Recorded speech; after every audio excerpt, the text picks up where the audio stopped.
இந்த பகுதியை சார்ந்த மாவட்ட செயலாளர் கரிகால் வளவன் அவர்களே,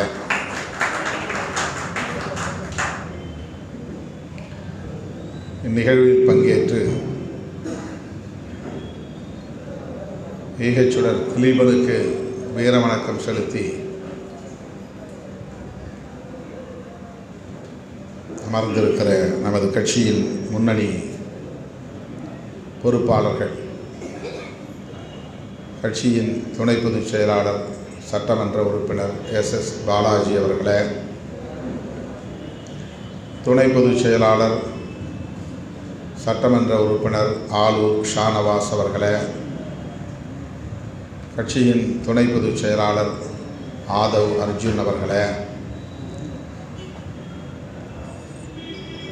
இளஞ்சிறுத்தைகள் எழுச்சி பாசறையின் மாநில செயலாளர் சங்கத்தமிழன் அவர்களே, சட்டமன்ற உறுப்பினர் ஊடக மையத்தின் முதன்மை செயலாளர் பனையூர் பாபு அவர்களே,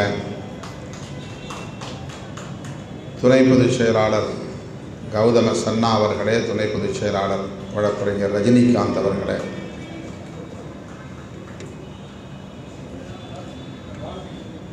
தலைமை நிலைய செயலாளர் பாலசிங்கம் அவர்களே மற்றும் கட்சியின் முன்னோடிகளே, மூத்த பொறுப்பாளர்களே, என் உயிரின் உயிரான விடுதலை சிறுத்தைகளே, உங்கள் அனைவருக்கும் என்னுடைய பணிவார்ந்த வணக்கத்தை தெரிவித்துக் கொள்கிறேன். ஈகச்சுடர் லெப்டினன்ட் கேர்னல் திலீபனுக்கு லட்சோபலட்சக்கணக்கான விடுதலை சிறுத்தைகளின் சார்பில் எமது செம்மாந்த வீர வணக்கத்தை செலுத்துகிறோம். ஆண்டுதோறும் இந்த நாளில் நாம் ஈகச்சுடர் திலீபனுக்கு வீர வணக்கம் செலுத்தி வருகிறோம்.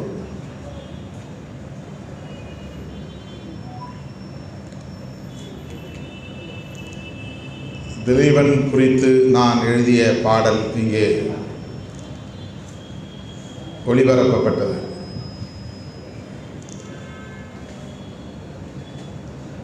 திலீபனின் ஈகம் ஈடு செய்ய முடியாத ஒன்று.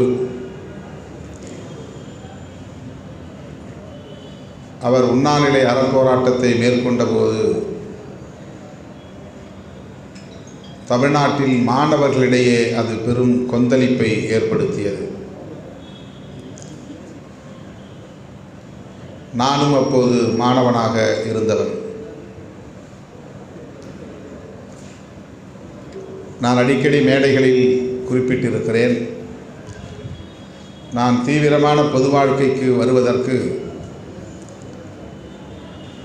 தமிழீழ விடுதலை போராட்டம், இந்த போராட்டத்தினால் ஏற்பட்ட தாக்கம்தான் காரணம் என்று சொல்லியிருப்பேன். 1980களின் தொடக்கத்தில், குறிப்பாக 83இல்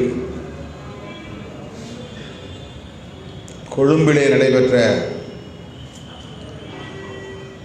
பெரும் துயரம், கருப்பு ஜூலை என்று சொல்வார்கள். இந்த நேரத்தில் தமிழர்களை தேடி தேடி வீடு வீடாக சென்று வெட்டி படுகொலை செய்தார்கள்.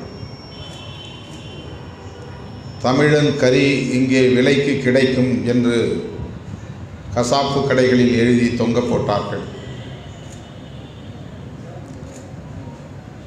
மேதகு பிரபாகரன் அவர்களின் தமக்கையார் என்று கருதுகிறேன் அக்கா குடும்பமும் அதிலே கடுமையான பாதிப்புக்குள்ளானது.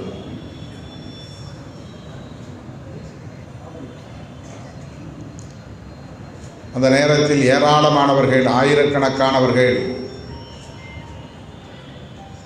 படகில் ஏறி கடல் வழியாக தமிழகத்திற்கு வந்து சேர்ந்தார்கள். அப்போது ஆங்காங்கே மாணவர்கள் போராட்டம் வெடித்தது. அப்போது ஒட்டுமொத்த தமிழ்நாடும் ஈழத்துக்கு ஆதரவு தெரிவித்திருந்த காலம். எல்லா கட்சிகளுக்கும் ஒரே நிலைப்பாடுதான். எல்லோரும் அன்றைக்கு தமிழீழ விடுதலை போராட்டத்தை ஆதரித்தார்கள். திமுக, அதிமுக என்று ஆளும் கட்சி, எதிர்கட்சி என எல்லோரும் ஈழத்தமிழர்களின் போராட்டத்தை ஆதரித்த காலம். ஆங்காங்கே மாணவர்கள் போராட்டம் நடக்கும். திடீரென்று சாலை மறியல் போராட்டம், உண்ணாநிலை அறப்போராட்டம், பச்சையப்பன் கல்லூரி மாணவர்கள், மாநில கல்லூரி மாணவர்கள், சென்னை பல்கலைக்கழக மாணவர்கள் என்று ஐஜி அலுவலகத்திற்கு எதிரே காந்தி சிலைக்கு பக்கத்தில் எந்த முன்னனுமதியும் இல்லாமல் உட்கார்ந்து அறப்போராட்டம் நடத்துகிற சூழல் அப்போது இருந்தது. பெருந்தலைவர் காமராஜர் சிலைக்கு எதிரிலே அமர்ந்து, காந்தி சிலைக்கு எதிரிலே அமர்ந்து, கண்ணகி சிலைக்கு எதிரே அமர்ந்து, உழைப்பாளர் சிலைக்கு எதிரே அமர்ந்து, இன்னும் சொல்ல போனால் கோட்டைக்கு எதிரிலே, இன்றைக்கு கொடி பறக்கிறதே அந்த கோட்டைக்கு எதிரிலே உட்கார்ந்து அப்போது போராட்டம் நடத்த முடியும். மாணவர்களாக இருந்தாலும் யாராக இருந்தாலும் போய் ஒரு 100 பேர் உட்கார்ந்து போராட்டம் நடத்தலாம். அப்படி பல போராட்டங்கள் நடந்த காலம் அந்த காலம்.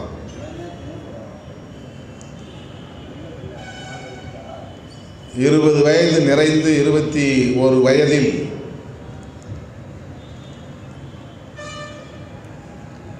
என்னுடைய பட்ட வகுப்பை முடித்து நான் முதுகலை பட்டத்திற்காக MA கிரிமினாலஜி பயிலுவதற்காக விண்ணப்பித்திருந்த காலம் அது. பிறகு படித்து கொண்டிருந்த காலம் 83, 85. வகுப்புகளை புறக்கணித்துவிட்டு ஈழத்தமிழர்களுக்காக வீதிகளில் இறங்கி போராட்டங்களில் பங்கேற்ற காலம். ஆகவே ஈழத்தமிழர்களின் பெயர் அவலம் என்னை பொதுவாழ்வுக்கு இழுத்து வந்தது என்று நான் பல நிகழ்வுகளில் குறிப்பிட்டிருக்கிறேன். அப்போது என்னை வெகுவாக பாதித்த ஒரு சாவு, திலீபனின் சாவு. அந்த சாவை அவன் மேற்கொண்ட முறை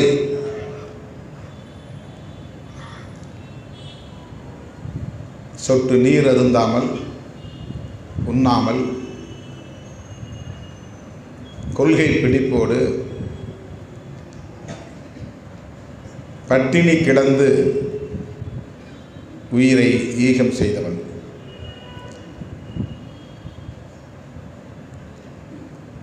அப்போது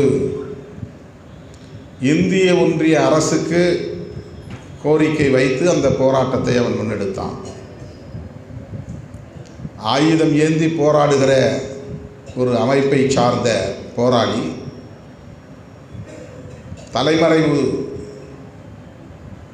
தாக்குதல், கொரில்லா முறை,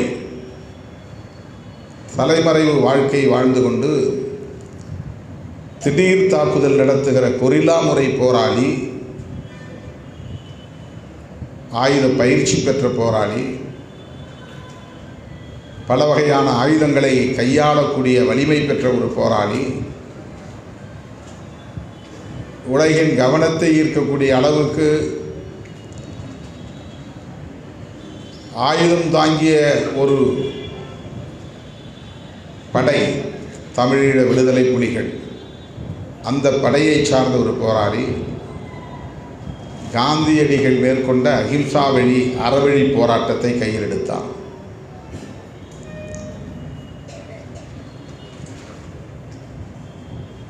இந்திய அரசு சொன்ன வாக்குறுதியை காப்பாற்றவில்லை.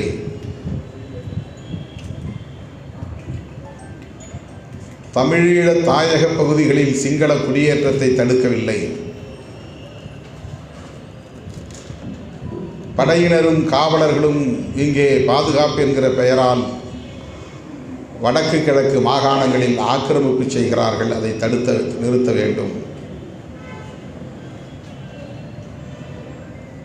இப்படி பல கோரிக்கைகளை முன்வைத்து சிங்கள அரசை எதிர்த்த போராட்டம் அல்ல, இந்திய அரசின் கவனத்தை ஈர்ப்பதற்கான போராட்டம். இந்திய அரசு அப்போது திலீபனை மட்டுமல்ல, மேதகு பிரபாகரன் அவர்களையே குறைத்து மதிப்பிட்ட காலம், அவர்களை ஒரு பொருட்டாக மதிக்காத காலம். ஆஃப்டர் ஆல் 2000 பாய்ஸ், வெறும் 2000 பொடியன்கள் என்று அவர்களை பற்றி இந்திய ஒன்றிய அரசு கருத்து சொன்ன காலம்.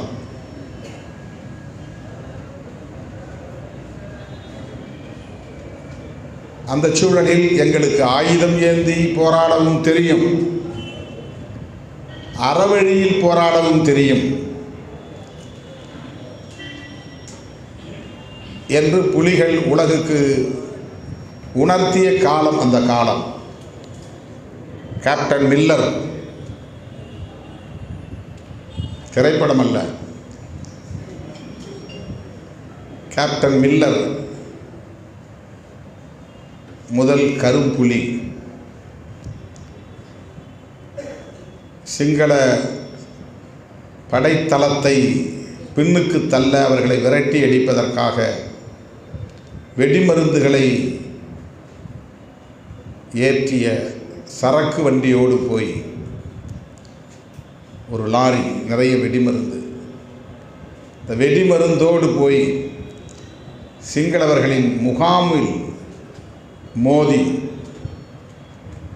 அவர்களை தாக்கி அழித்து தன்னைத்தானே அழித்து கொண்ட ஒரு ஈகச்சுடர் கேப்டன் மில்லர். அப்படியும் போராட புலிகளில் ஆள் உண்டு. சொட்டு நீர் அருந்தாமல் பட்டினி கிடந்து உயிர் துறக்கிற அறவழியிலும் போராட புலிகளில் ஆள் உண்டு. அறவழியில் போராடி உயிர் நீத்த மாவீரன் தான் லெப்டினன்ட் கேர்னல் திலீபன்.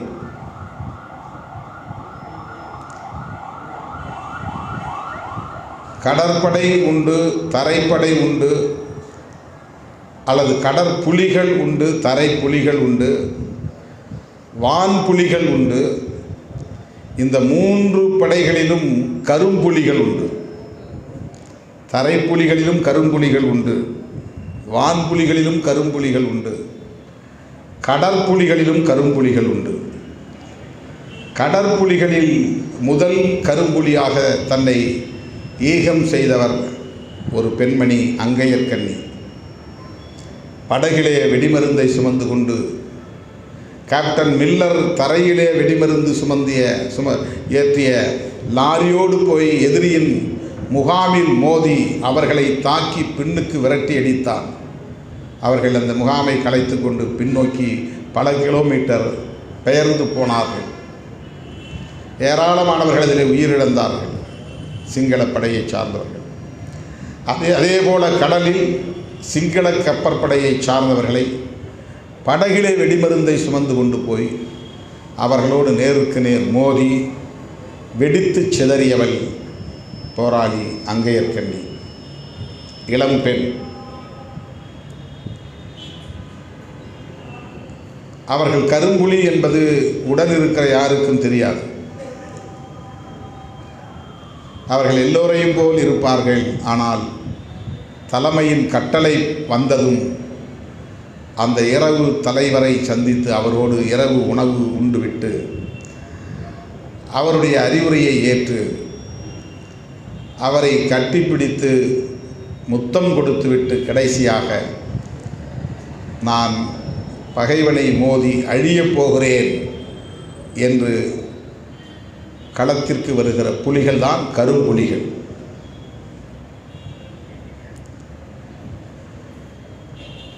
அவர்கள் தங்களுக்கிடையிலே ஒன்று கூடுகிற போது ஒருவருக்கொருவர் கருப்பு துணியால் முகத்தை மூடிக்கொள்வார்கள். உடன் இருப்பவர்கள்தான், ஆனால் யாரும் நீ கரும்புலி நான் கரும்புலி என்று சொல்லிக்கொள்ள மாட்டார்கள். தெரியாது.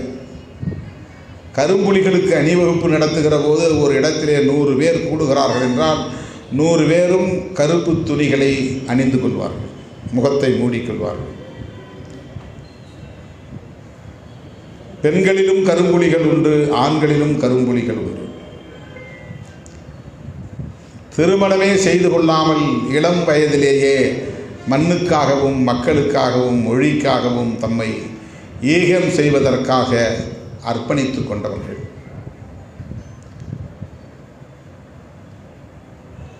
அப்படி யாழ் மாவட்டத்திலே இருந்த ஒரு அரசியல் துறை பொறுப்பாளர் தான் தம்பி மாவீரன் லெப்டினன்ட் கர்னல் ஏகச் சுடர் திலீபன். அந்த திலீபன் போராடிய முறை, வீரச்சாவை ஏற்றுக்கொண்ட முறை,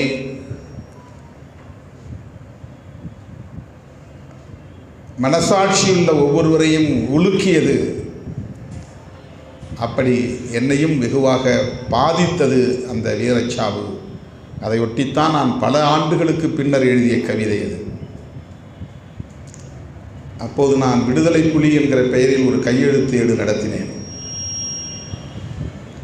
அவ்வப்போது எனக்கு தெரிந்த தமிழில் கவிதைகளை நான் எழுதுவேன். அந்த கவிதைகளை எல்லாம் நான் தொகுத்து வைக்காமல் விட்டுவிட்டேன்.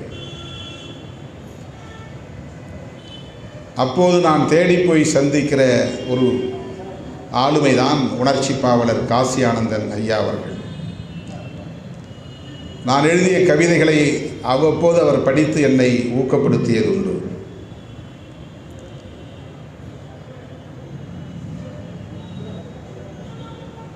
குட்டிமணி தங்கதுரை ஜெகன் என்கிற போராளிகள் சிறைச்சாலையிலேயே சிங்கள வெறியர்களால் கொடூரமாக அடித்து கொலை செய்யப்பட்டார்கள்.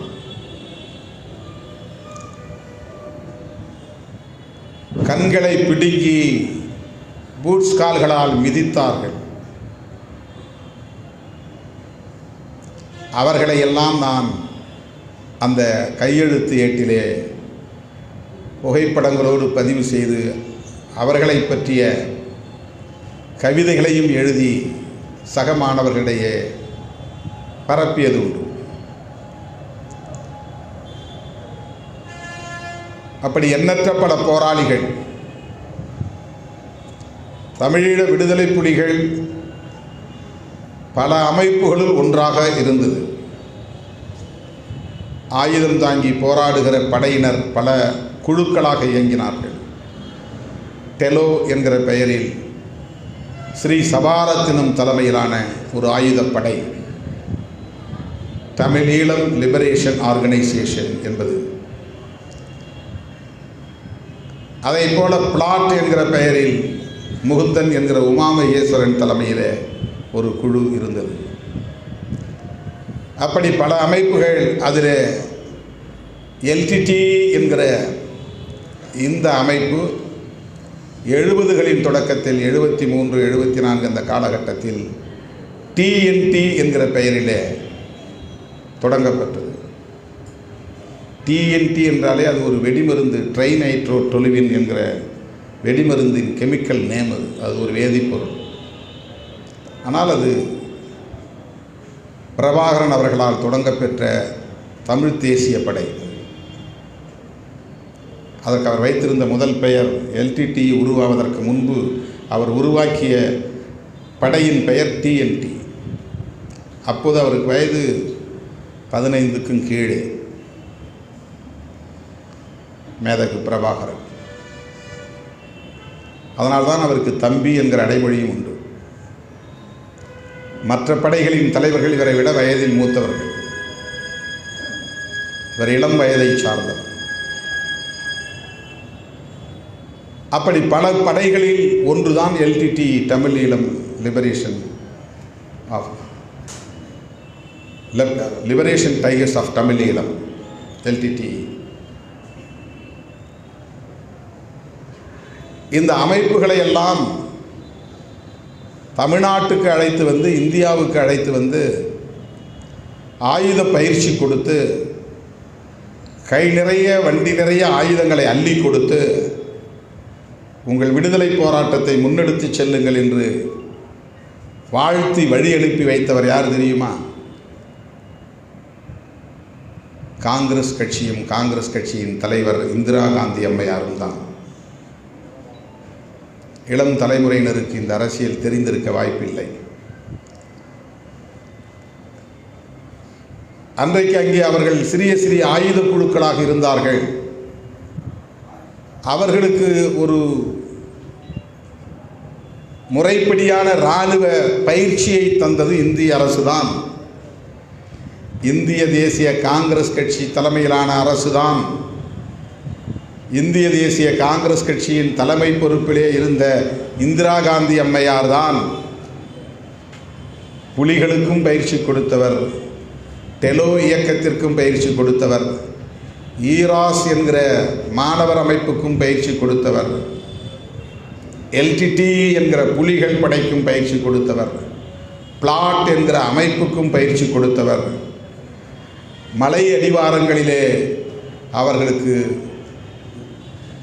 உணவு, உடை, உறைவிடம், பயிற்சி என்று எல்லாம் தந்து, ஆயுதங்களையும் தந்து, நாட்டுக்கு திரும்பி சென்று உங்கள் விடுதலைக்கு போராடுங்கள் என்று வாழ்த்தியது இந்திய தேசிய காங்கிரஸ், இந்திய அரசு, இந்திரா காந்தி அம்மையார். அதன் பிறகுதான் இந்த ஆயுத போராட்டம் என்பது வீறு கொண்டு எழுந்தது, உலகின் கவனத்தை ஈர்த்தது. ஏன் இந்திய அரசு அதை செய்ய வேண்டும்? இப்போது நடந்து முடிந்த தேர்தலிலும் இந்திய அரசு தலையிட்டது. எப்போதும் அது தலையிடும். இப்போது மட்டுமல்ல, இனி எக்காலத்திலும் தலையிடும். இது இந்தியாவுக்கும் இலங்கைக்கும் இடையிலேயே உள்ள பிரச்சனை என்று மட்டும் நாம் பார்த்துவிடக்கூடாது. ஒவ்வொரு நாட்டுக்குள்ளும் இன்னொரு நாடு அரசியல் ரீதியாக தலையீடு செய்வது காலம் காலமாக இருந்து வருகிற ஒன்றுதான். அமெரிக்கா போன்ற பெரு வல்லரசுகள், மூன்றாம் உலக நாடுகள் என்கிற இந்தியா போன்ற நாட்டின் நடவடிக்கைகளை கண்காணித்து கொண்டே இருக்கும், படை வலிமையை கண்காணித்து கொண்டே இருக்கும், அவர்களின் வெளியுறவு கொள்கையை கண்காணித்து கொண்டே இருக்கும், தேர்தல் நடவடிக்கைகளை கண்காணிப்பது மட்டுமல்ல, உள்ளே தலையிடும். அவன் விரும்புகிற ஒரு கட்சியின் ஆட்சி இங்கே வர வேண்டும் என்று வேலை திட்டங்களோடு களமிறங்குவார்கள். அப்படி அண்மையிலே நடந்து முடிந்த தேர்தலில் இந்திய ஒன்றிய அரசு, மோடி தலைமையிலான அரசு தலையிட்டது. தமிழர்களை போய் சந்தித்து குடியரசுத் தலைவர் தேர்தலில் வேட்பாளர்களில் ஒருவராக போட்டியிடுகிற பிரேமதாசாவுடைய மகன் சஜித் பிரேமதாசாவுக்கு ஆதரவு தெரிவியுங்கள் என்று அவர்களுக்கு அழுத்தம் கொடுத்தது இந்திய அரசு. அப்படித்தான் ஒரு காலத்தில் இந்திரா காந்தி அம்மையார் இலங்கை தீவின் அரசியலுக்குள் தலையிட்டார். இன்றைக்கு வெற்றி பெற்றிருக்கிற அனுரா குமார திசநாயக்கே என்பவர் எந்த அமைப்பை சார்ந்தவர் என்றால் ஜேவிபி என்கிற ஒரு அமைப்பை சார்ந்தவர். ஜனதா விமுக்தி பெரமுனா என்கிற அமைப்பு, ஜேவிபி. அது ஒரு காலத்தில் இலங்கையில் ஆளும் கட்சியினருக்கு மிகப்பெரிய அச்சுறுத்தலாக இருந்தது. இடதுசாரி அரசியலை உள்வாங்கிய ஒரு கம்யூனிஸ்ட் இயக்கம் என்கிற பெயரில் வளர்ந்து ஆளுவோருக்கு அச்சுறுத்தலாக இருந்த காலம் அது. அதில் தலைமறைவு வாழ்க்கையை ஈடுபட்டவர்களும் உண்டு, ஆயுதம் ஏந்தி தாக்குதல் நடத்துகிறவர்களும் உண்டு. அவர்களை எம்எல் இயக்கத்தை சார்ந்தவர்கள் என்று கணிக்கக்கூடிய அளவுக்கு அவருடைய நடவடிக்கைகள் இருந்த காலம். அப்போது இந்திரா காந்தி அம்மையாரிடத்திலே அன்றைய குடியரசுத் தலைவர் ஜெயவர்தனே தொடர்பு கொண்டு ஜேவிபியை அடக்க வேண்டும் என்று சொன்னபோது இந்தியாவிலிருந்து படை இலங்கைக்கு போய் ஜேவிபி இயக்கத்தை சார்ந்தவர்களை வேட்டையாடியது, அவர்களை நசுக்கியது.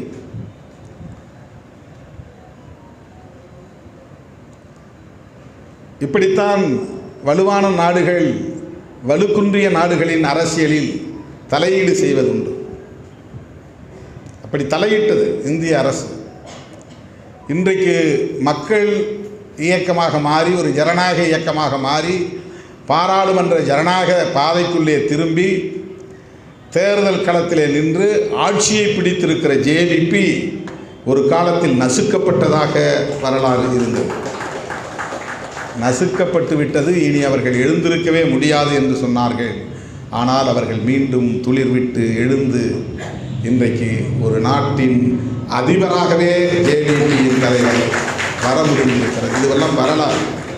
யாரும் யாரையும் நசுக்கிவிட முடியாது, அழித்தொழித்து விட முடியாது. யாரும் யாரையும் குறைத்து மதிப்பிட்டு விட முடியாது.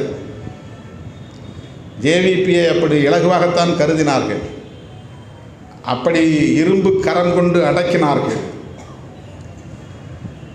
இரத்த சகதியில் அந்த இயக்கத்தை புதைத்தார்கள். ஆனால் அது மீண்டெழுந்தது, ஜனநாயக பாதைக்கு திரும்பியது. பார்லிமெண்டரி டெமோக்ரஸி என்கிற நாடாளுமன்ற ஜனநாயக பாதைக்கு திரும்பி எத்தனை ஆண்டுகளாக, பல பத்தாண்டுகளாக கவனிக்கப்படாத ஒரு இயக்கமாக அது இருந்தது. 1%, 2%, 3% என்று தான் வாக்குகளை பெற்றுக் கொண்டிருந்தது.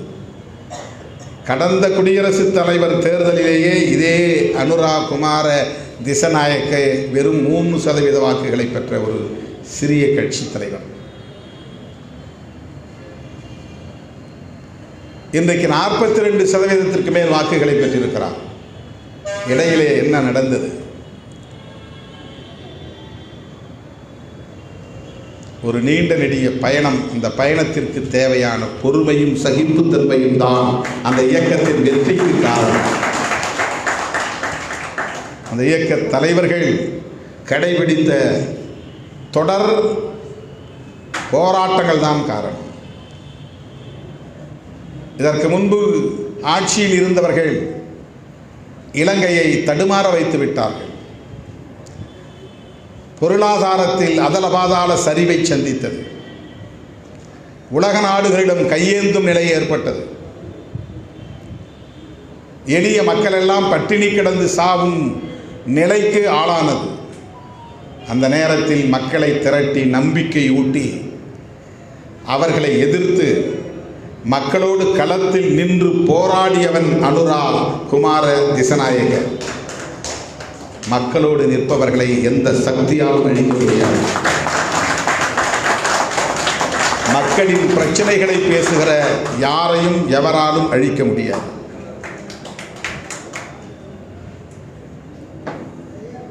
அந்த இயக்கத்திற்கு பெரிய பொருளாதார பின்னணி இல்லை. அந்த கட்சியின் தலைமை பொறுப்பிலே இருந்து குடியரசுத் தலைவருக்கு போட்டியிட்டு இன்றைக்கு வெற்றி பெற்றிருக்கிற அனுரா குமார திசநாயக்கே பெரிய பின்புலம் கொண்ட ஆள் அல்ல, ஒரு லாரி ஓட்டுநரின் மகன், ஒரு தொழிலாளியின் மகன்.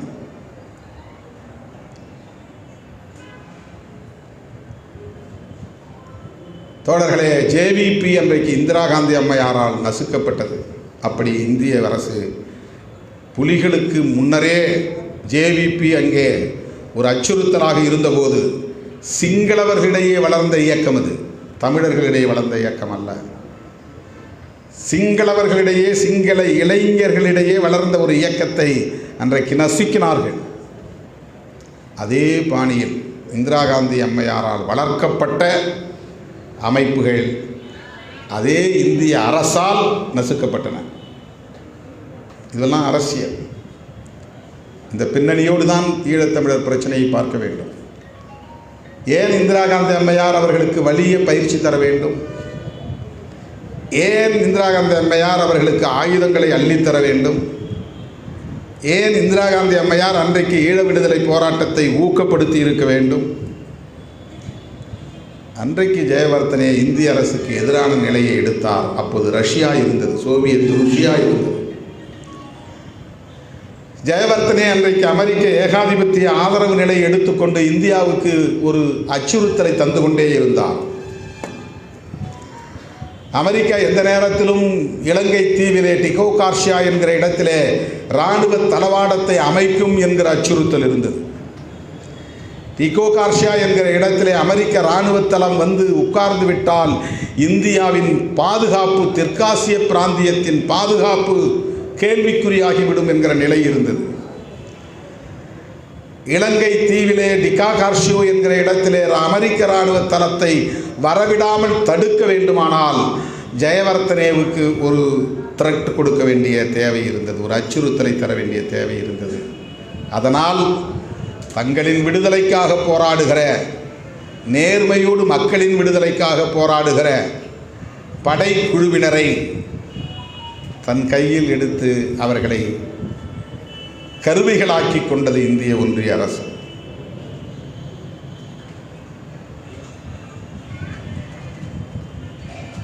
ஜெயவர்தனே போய் வேற நபர் வந்தார். சோவியத் ருஷ்யா சிதறி போனது.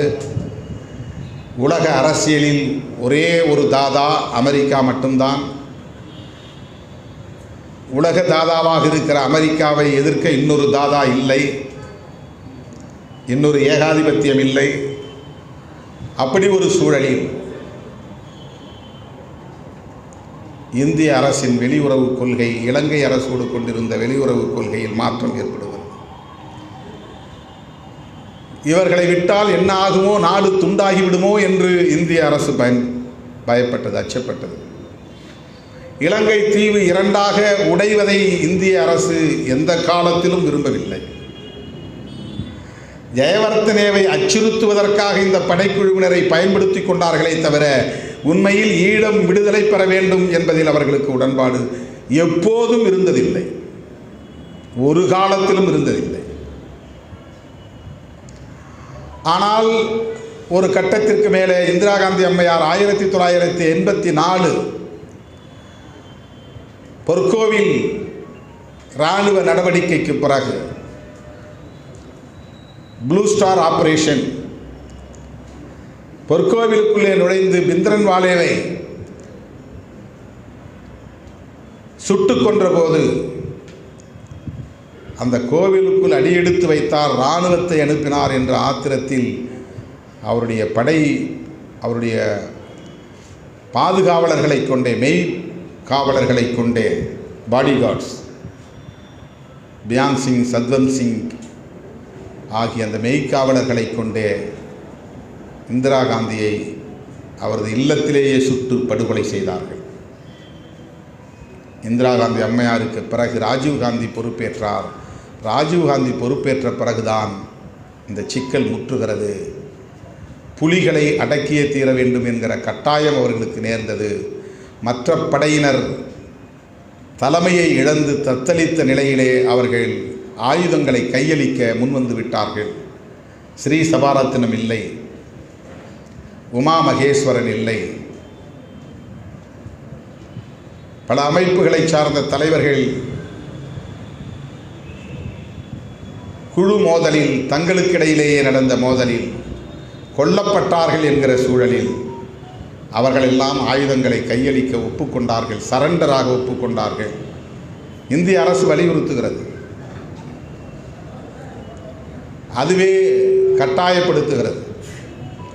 பிரபாகரன் அவர்களை அழைத்து கொண்டு போய் டெல்லி அசோகா ஹோட்டலிலே வைத்து மிரட்டுகிறது. நாங்கள் சொல்லுவதை கேள்,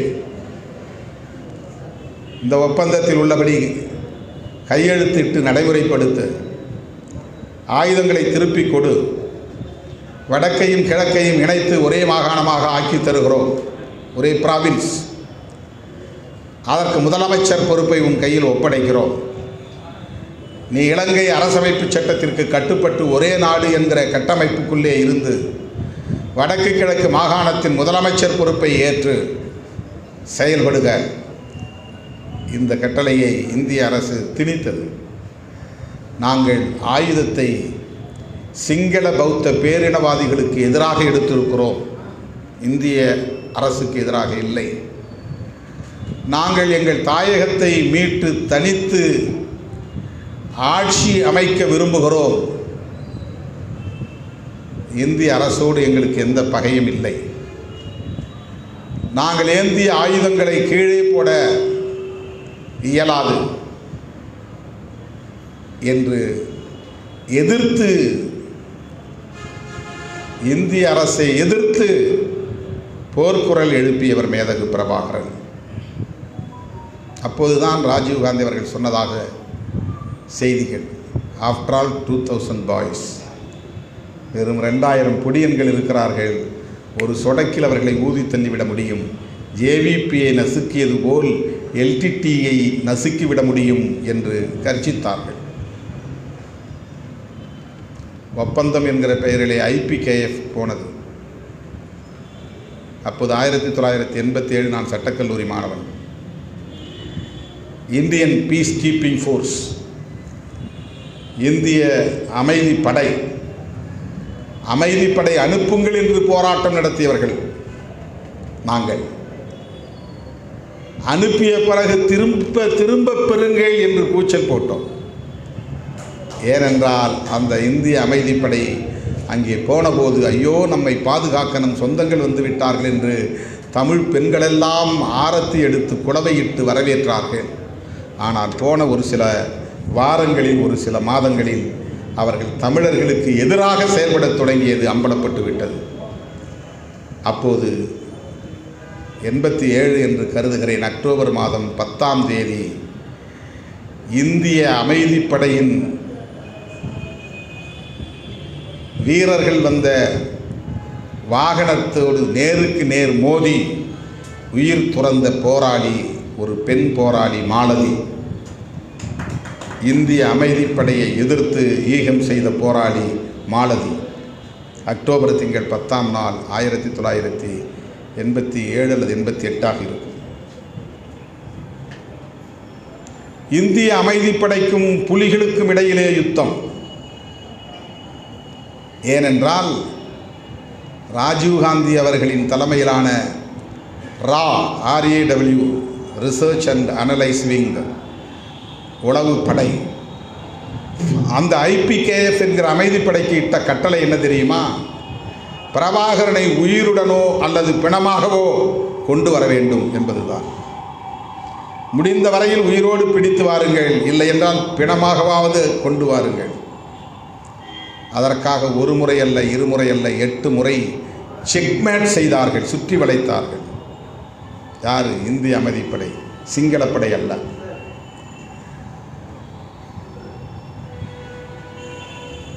யாழ்ப்பாணத்திலே அவர் இல்லத்திலே ஒரு இடத்தில் தங்கியிருந்த போது, திருநெல்வேலி என்ற ஒரு இடம் அங்கே இருக்கிறது, அதற்கு பக்கத்தில் என்று கருதுகிறேன். அந்த இடத்தில் தங்கியிருந்த போது அதை மோப்பம் பிடித்துவிட்டு இந்திய அமைதிப்படையினர் ஹெலிகாப்டர்களில் வந்து திமுதிமுவென அங்கே குதித்தார்கள். இந்த தகவலை முன்கூட்டியே அறிந்து வைத்திருந்த மேதகு பிரபாகரன் அவர்கள் அந்த ஹெலிகாப்டரில் இருந்து ஒவ்வொரு அதிகாரியாக இறங்க அவ்வளவு பேரையும் சுட்டு வீழ்த்தினார்கள். இந்திய அமைதிப்படையை சார்ந்தவர்கள் படுகொலை செய்யப்பட்டார்கள். புலிகளுக்கும் இடையில், அமைதிப்படையினருக்கும் இடையில் மிகப்பெரிய யுத்தம் மூண்டபோது பிரேமதாசா புலிகளோடு கைகோர்த்து கொண்டார். இதுதான் அரசியல். எந்த புலிகளை எதிர்த்து பிரேமதாசா போராடி கொண்டிருந்தாரோ, எந்த பிரேமதாசாவை எதிர்த்து புலிகள் போராடினார்களோ, எந்த சிங்கள பௌத்த பேரினவாத அரசுக்கு எதிராக விடுதலை புலிகள் போராடியதோ, அந்த விடுதலை புலிகளோடு கைகோர்த்து கொண்டு ஐபிகேஎஃப்பை வெளியே அனுப்புங்கள் என்று பிரேமதாசா புலிகளுக்கு ஆயுதம் சப்ளை செய்தார். இது நடந்தது, யாரும் மறுக்க முடியாது. இதான் ஸ்ட்ராட்டஜி. பிரேமதாசாவும் புலிகளும் சேர்ந்து ஐபிகேஎஃப்பை விரட்டி அடிக்க வேண்டிய நிலை ஏற்பட்டது.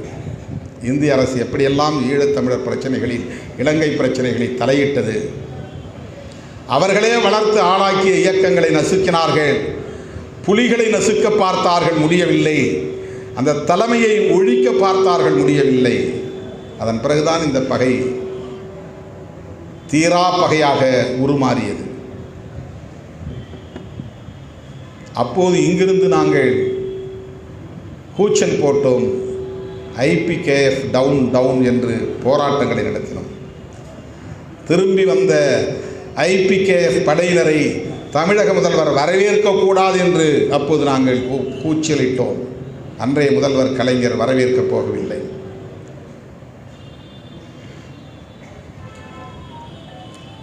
தோழர்களே, இப்படி ஒரு நீண்ட நெடிய வரலாறு. அசோகா ஹோட்டலில் பிரபாகரன் அவர்கள் சுற்றி வளைக்கப்பட்ட போது நான் ஈழத்திற்கு சென்று எம் இயக்கத் தோழர்களோடு கலந்து பேசிய பிறகுதான் எந்த முடிவையும் அறிவிப்பேன் என்று சொல்லிவிட்டு அவர் இலங்கை ஈழ மண்ணிலே போய் சுதுமலை என்கிற இடத்திலே மாபெரும் பொதுக்கூட்டத்தில் உரையாற்றியது ஒரு வரலாற்று சிறப்பு வாய்ந்த நிகழ்வு. சுதுமலை பொதுக்கூட்டம் பிரபாகரன் உரை என்று இப்போதும் கிடைக்கும். அப்போதும் சொன்னார், இந்திய அரசு எங்கள் பகை அல்ல, எங்களுக்கு பகை அல்ல. இந்திய நாடு எங்கள் பகை நாடு அல்ல.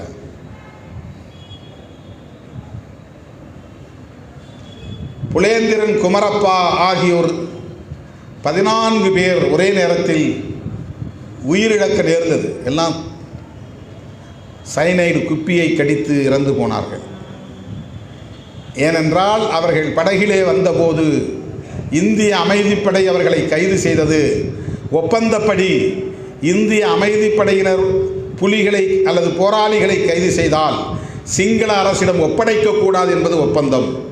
ஆனால் IPKF படையை சார்ந்தவர்கள் இந்த 14 பேரையும் இலங்கை ஆட்சியாளர்களுக்கு கொழும்புக்கு அனுப்ப முடிவு செய்த போதுதான் அவர்கள் சைனைடு குப்பியை கழுத்திலே அணிந்திருப்பார்கள். அது நச்சு குப்பியை கடித்து 14 பேரும் ஒரே இடத்தில் மாண்டு போனார்கள். இப்படியெல்லாம் இந்திய அரசுக்கும் புலிகளுக்கும் இடையிலே எண்ணற்ற பல முரண்பாடுகள் ஏற்பட்டு அது பெரும் பகையாக, தீரா பகையாக மாறியது. இந்த வரலாறு தெரியாதவர்கள் எல்லாம் இன்றைக்கு இங்கே வெறுங்கூச்சல் போட்டு கொண்டிருக்கிறார்கள். அப்போது கருவாக, சிசுவாக கூட ஆகியிருந்திருக்க மாட்டார்கள். அந்த காலத்தில் நாம் எடுத்த போராட்டங்கள் என்ன, எத்தனை களங்கள், நாள்தோறும் போராட்ட களத்தில் நின்ற காலம் அது. ஈழத்தமிழர் பாதுகாப்பு கூட்டமைப்பு என்பது அன்றைக்கு உருவாக்கப்பட்டது. சட்டக்கல்லூரி பிரதிநிதியாக நானும் அதிலே ஒருவனாக இருந்தேன். இந்த பாதுகாப்பு கூட்டமைப்பில் மனித சங்கிலி போராட்டத்தை ஒருங்கிணைத்தோம். மாணவர்களை ஒருங்கிணைத்ததில் நானும் அதிலே முக்கியமான ஒரு சக்தியாக பணியாற்றி இருக்கிறேன்.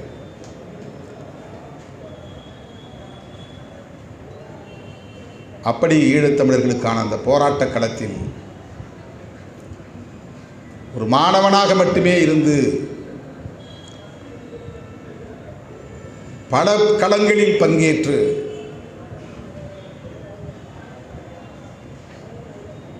பொது வாழ்வில் ஈடுபடுகிற தீவிரத்தை உள்வாங்கிக் கொண்டேன். அதுதான் எனக்கு ஒரு உந்து சக்தியாக இருந்தது. அப்படித்தான் நான் இந்த பொது வாழ்க்கையில் ஈடுபடும் ஒரு சூழல் அமைந்தது, கனிந்தது. அதன் பிறகு நான் சென்னையில் மேதகு பிரபாகரன் அவர்களை சந்தித்திருக்கிறேன்.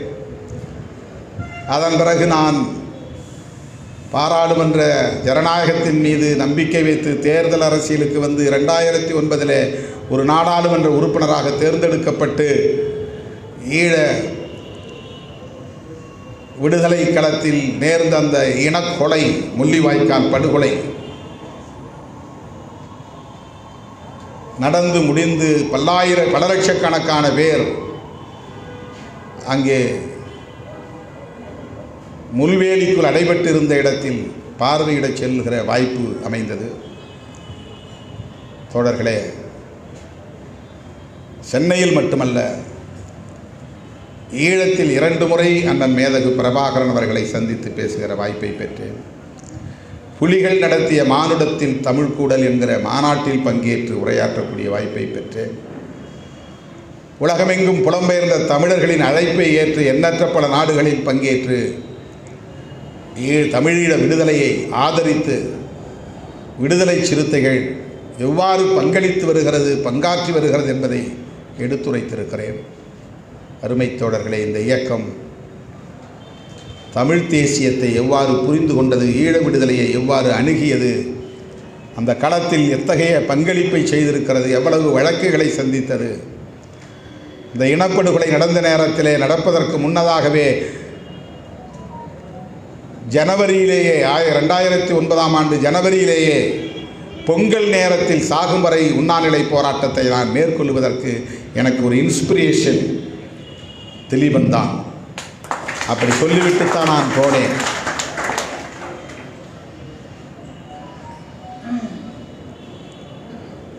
நான் ஒண்டிக்கட்டை தானே, எனக்கு ஒன்றும் பிரச்சனை இல்லை என்று சொல்லிவிட்டுத்தான் போனேன். எத்தனை நாள் ஆனாலும் பிடிவாதமாக நான் இருந்து உயிர் துறக்கும் வரையில் அந்த போராட்டத்தை நான் முன்னெடுப்பேன் என்கிற உறுதியோடு தான் போனேன். அன்றைக்கு தன்னந்தனி ஆளாய் அந்த போராட்டத்தை நான் தீவிரப்படுத்தியதனால் சிலருக்கு பொறுத்து கொள்ள முடியவில்லை. பல வகைகளில் அதை இடையூறு செய்து தடுத்தார்கள், ஆசை காட்டி மோசம் செய்தார்கள், கடைசியில் பழியை என் தலைமீதே போட்டார்கள். அங்கே இனக்கொலை நடந்து கொண்டிருந்த நேரத்தில் பெண்டு பிள்ளைகளோடு பொங்கல் நடத்தியவர்கள், பொங்கல் விழா கொண்டாடியவர்கள் சிறுத்தைகள் மட்டும்தான் இன்றைக்கு போராட்ட களத்திலே நின்றோம் பொங்கல் கொண்டாடுவது. சொட்டு நீர் அருந்தாமல் அந்த உண்ணாநிலை அறப்போராட்டத்தை, சாகும் வரை உண்ணாநிலை அறப்போராட்டத்தை தொடர்வது என்கிற பிடிப்போடு தான், உறுதிப்பாட்டோடு தான் இந்த மறைமலை நகரில் நான் அமர்ந்தேன்.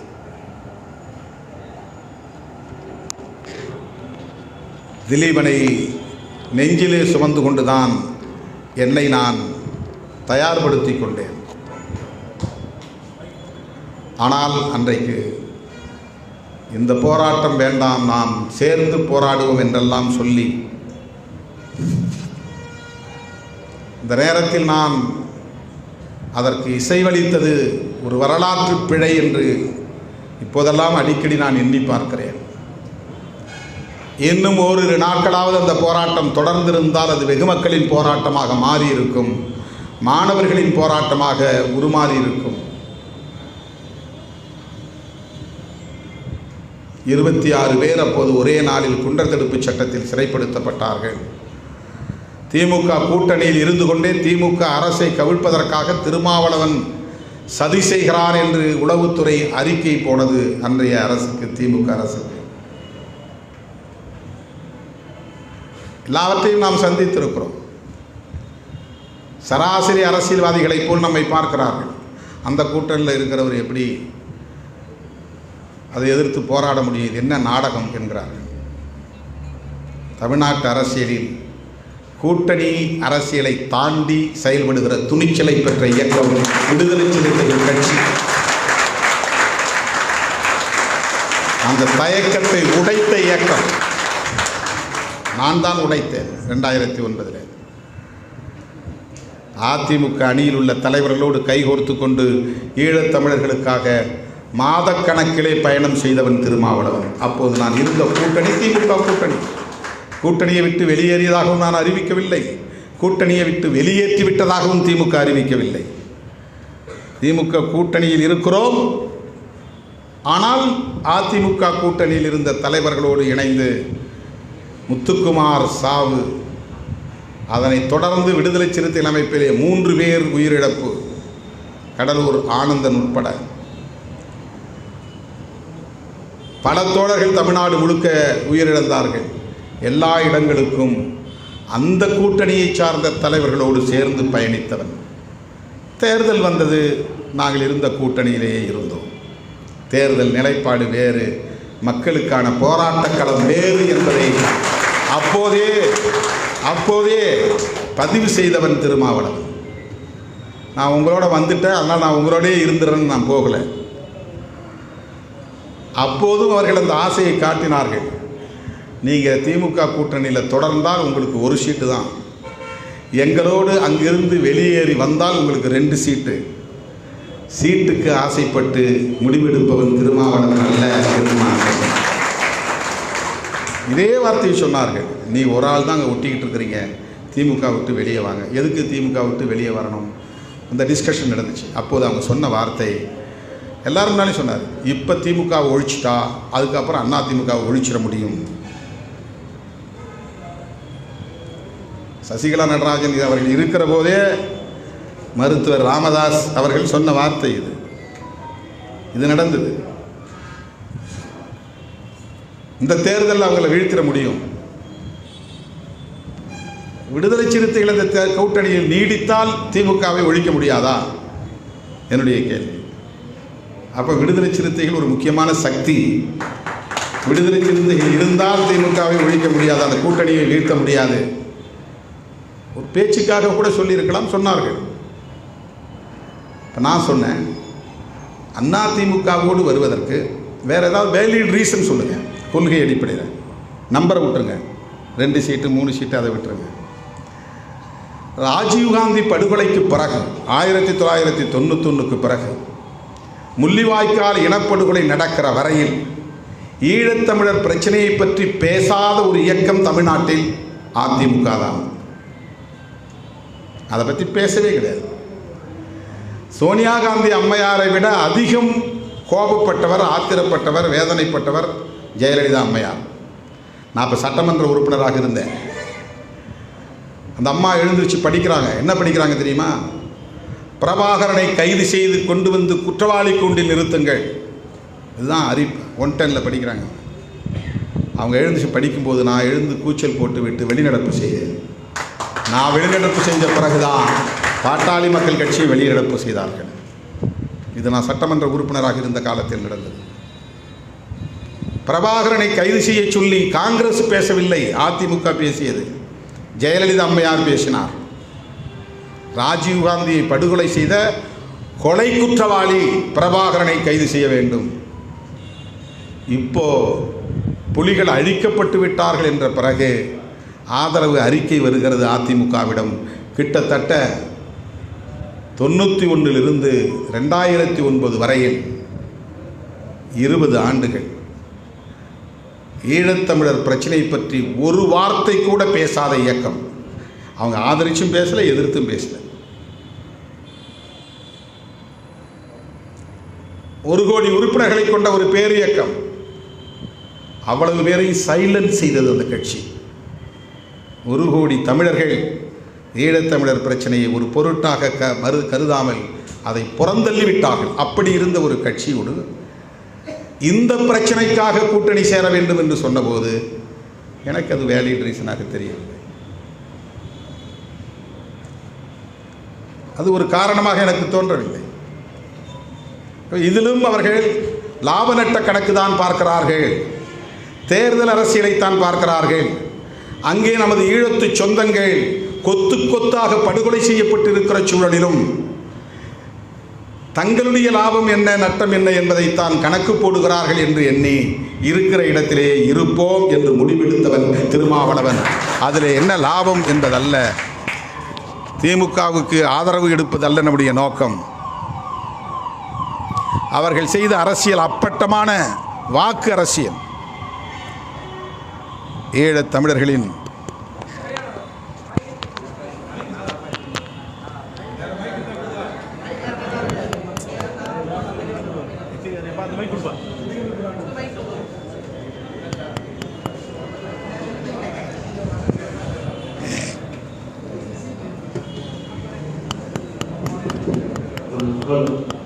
இதை சரி பண்ணுப்பா.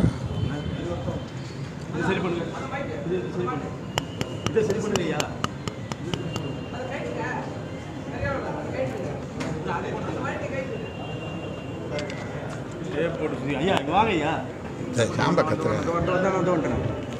இது சரி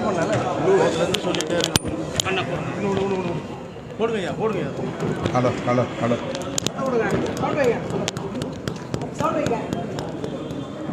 ஹலோ ஹலோ ஹலோ ஹலோ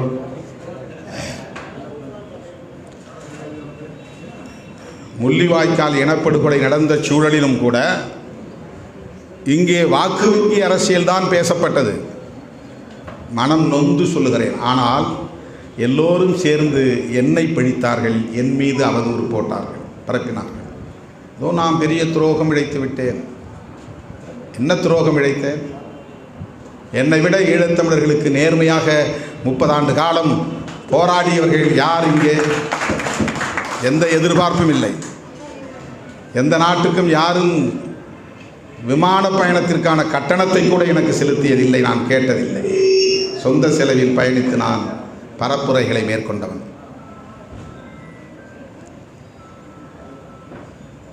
அதனால்தான் அண்ணன் பிரபாகரன் அவர்களின் அன்புக்கு பாத்திரமானவனாக நான் மாறினேன்.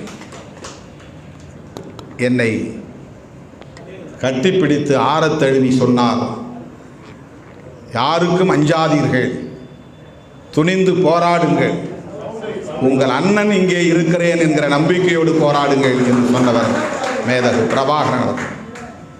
வேற எவனுடைய சர்டிஃபிகேட்டும் எனக்கு தேவையில்லை, எவனும் எனக்கு சான்றளிக்க தேவையில்லை. திருமாவளவன் ஈழத்தமிழர் பிரச்சனையில் எப்படி இருந்தான் இருப்பான் என்பது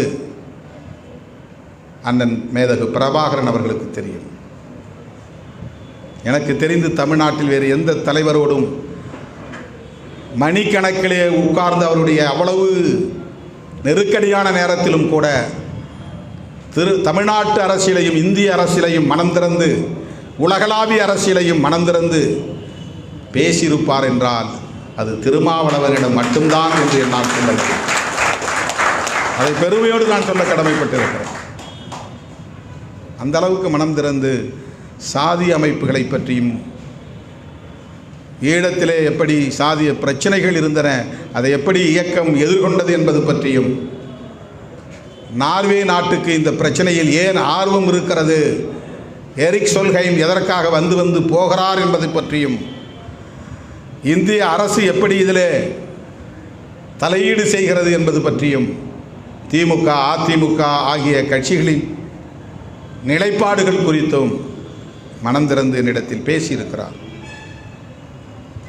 இந்த அண்ணன் சொன்னார், யூனிஃபார்மோடு இருந்து சீருடையோடு இருந்து இந்த மிடுக்கான தோற்றத்தோடு எழுந்து நின்று என்னை கட்டிப்பிடித்து ஆறத் தழுவி சொன்னார், எதற்கும் பயப்படாதீர்கள், உங்கள் அண்ணன் இங்கே இருக்கிறேன் என்கிற நம்பிக்கையோடு போராடுங்கள் என்று சொன்னார். என்னை அழைத்து கொண்டு போன சேரலாதன் என்கிற சத்தியமூர்த்தியிடம் சொன்னார் சிரித்து கொண்டே, சேரலாதன், திருமாண்ணன் இங்கே இருந்திருந்தால் இந்த படைகளில் இவரும் ஒரு தளபதியாக இருந்திருப்பார். நான் அப்படியே சிலிர்த்து போனேன். நம்மோடு அவர் இருந்திருந்தால் அவரும் ஒரு தளபதியாக நம்மோடு களத்தில் நின்றிருப்பார். இது சேரலாதன் உயிரோடு இருக்கிறாரா இல்லையா எனக்கு தெரியாது. சொன்னது 100க்கு 100 உண்மை. அன்றைக்கு உடன் இருந்த பல தோழர்கள் சிலர் இறந்திருக்கலாம், சிலர் உயிரோடு இருக்கலாம். சொன்னார், அனைத்துலக தலைமைச் செயலக வாசலில் நின்று சொன்னார்.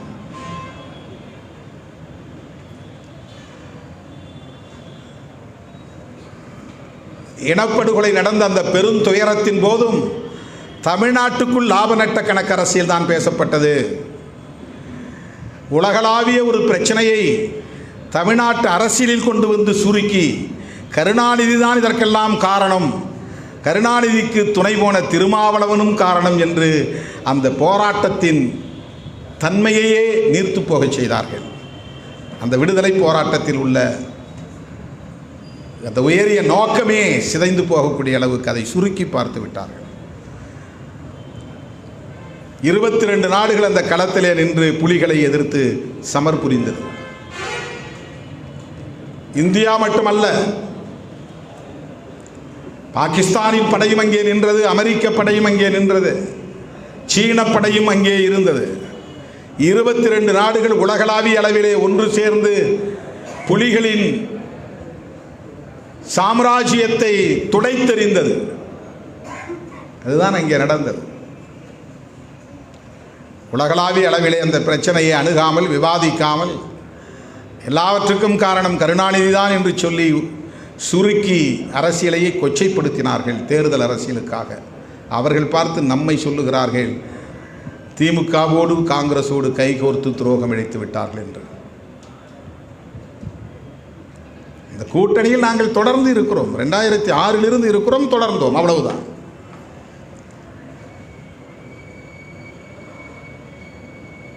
ஆயிரத்தி 1991 பிறகு ஒரு வார்த்தை கூட ஈழத்தமிழரை பற்றி பேசாத ஒரு கட்சி, அரசியல் கட்சி, ஆதரித்தும் பேசவில்லை, எதிர்த்தும் பேசவில்லை, அப்படியே அமைதியாகி புறந்தள்ளிய கட்சி அதிமுக. அந்த கடைசி நேரத்திலே ஒரு ஆதரவு அறிக்கை வெளியிட்டதால் ஜெயலலிதா அம்மையார் ஆஹா ஓஹோ என்று பாராட்டினார்கள். எவ்வளவு பெரிய அற்ப அரசியல் இது! அற்ப அரசியல் செய்தவர்கள் என்னை பார்த்து துரோகம் இழைத்தான் திருமாவளவன் என்று பேசினார்கள். எல்லாவற்றையும் நான் சகித்து கொண்டேன், பொறுத்து கொண்டேன். அந்த களத்தில் எவனும் எனக்கு சான்றளிக்க தேவையில்லை என்று நான் முடிவெடுத்து இன்றைக்கும் தனித்து விடுதலை சிறுத்தைகள் அந்த பிரச்சனைகளுக்காக இயங்கிக் கொண்டிருக்கிறது, குரல் கொடுத்து கொண்டிருக்கிறது. இந்த குடியரசுத் தலைவர் தேர்தலில் அரியநேந்திரனுக்கு வாக்களியுங்கள் தமிழர்களே என்று அறிக்கை விட்டது விடுதலை சிறுத்தைகள் கட்சி. அரியநேந்திரன் 2.5 லட்சம் வாக்குகள் தான் பெற்றார். ஒட்டுமொத்த தமிழர்களே வாக்களித்தாலும் கூட அவர் குடியரசுத் தலைவராக வெற்றி பெற முடியாது, அது தெரியும். இதுதான் தேர்தல் அரசியல். சிதம்பரம் தொகுதியில் இருக்கிற ஒட்டுமொத்த தலித்துகளும் வாக்களித்தால் கூட வாக்குகள் பலவாறாக சிதறினால் ஒழிய நாம் வெற்றி பெற முடியாது. இதை தெரியாதவங்க பல பேர் ஏன் தனியாக நின்னா என்ன ஒரு மிகப்பெரிய உயர்ந்த ஆலோசனையை தருகிறார்கள். யாருக்கும் தெரியாத ஆலோசனையை தருகிறார்கள்.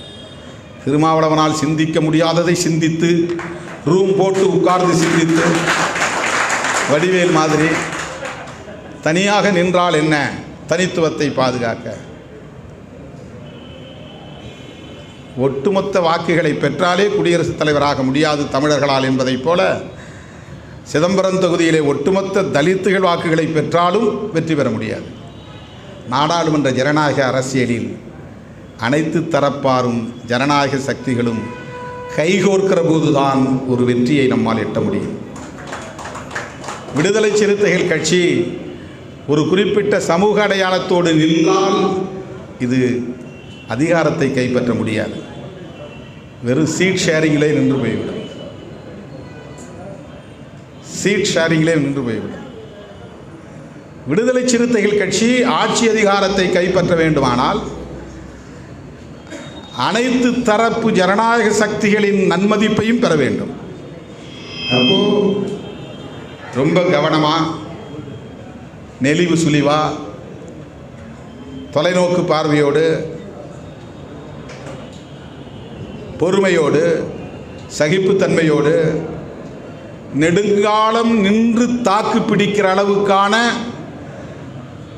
பொட்டன்ஷியல் பவர், அதான் ரொம்ப முக்கியம். உள்ள வலிமை, நெஞ்சுரம் அப்படின்னு சொல்கிறாங்க இல்லையா, அந்த நெஞ்சுரம் அது ஆங்கிலத்தில் பொட்டன்ஷியல் பவர்னு சொல்லுவாங்க. பொட்டன்ஷியல் பவருங்கிறது செலவாயிடக்கூடாது. அதை நீ ஒரே ஸ்ட்ரோக்கில் செலவு பண்ணிடக்கூடாது. இன்னும் 30 ஆண்டுகளுக்கு இந்த இயக்கம் வீரியத்தோடு செயல்படும் என்கிற அளவுக்கான பொறுமையும் சகிப்புத்தன்மையும் தேவை, கொள்கை பிடிப்பும் தேவை. அதுதான் ரொம்ப முக்கியம்.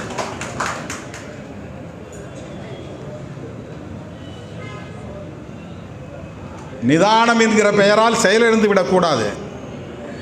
வேகம் என்கிற பெயரால் அவ்வளவு பொட்டன்ஷியல் பவரையும் இழந்து விடக்கூடாது, செலவழித்து விடக்கூடாது.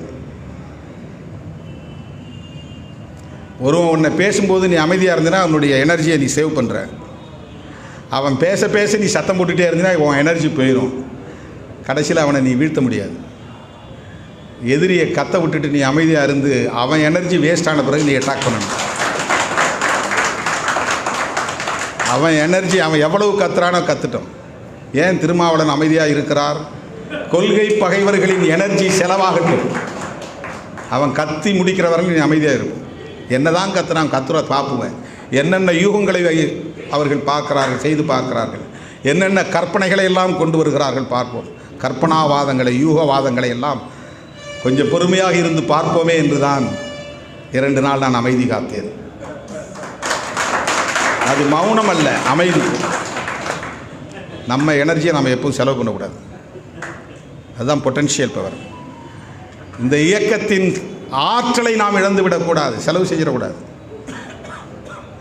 கொள்கை பிடிப்போடு இருப்பது ஒரு ஆற்றல், பொறுமையோடு இருப்பது ஒரு ஆற்றல், சகிப்புத்தன்மையோடு இருப்பது ஒரு ஆற்றல், அமைதியாக அணுகுமுறைகளை கையாளுவது என்பது ஒரு ஆற்றல், விமர்சனங்களை தாங்கிக் கொண்டு அதற்கு விடையளிப்பது என்பது ஒரு ஆற்றல். இதெல்லாம் நமக்கான எனர்ஜி. அவசரப்பட்டிருந்தா 10 வருஷத்துக்கு முன்னாடி நம்மளை தூக்கி சாப்பிட்ருப்பாங்க, காணாமல் ஆக்கியிருப்பாங்க, சைட் லைன் பண்ணியிருப்பாங்க, ஓரம் கட்டியிருப்பாங்க. ஏன்னா வேறு யாருக்கும் இல்லாத ஒரு ஸ்டிக்மா நமக்கு இருக்குது. ரொம்ப ஈஸியாக இது இந்த சாதி கட்சிப்பான்னு சொல்லிட்டு போயிடும். வேறு யார் என்ன செஞ்சாலும் அவனுக்கு எவ்வளோ பெரிய பிழை செய்தாலும் அது மன்னிக்கப்படும், அதெல்லாம் கண்டுக்க மாட்டாங்க. ஆனால் இந்த சமூகத்தில் நமக்கு மிகப்பெரிய ஒரு சிக்கல் இருக்கிறது. ஆகவே வேறு எவருக்கும் இல்லாத பொறுமையும் சகிப்புத்தன்மையும் நமக்கு தேவை.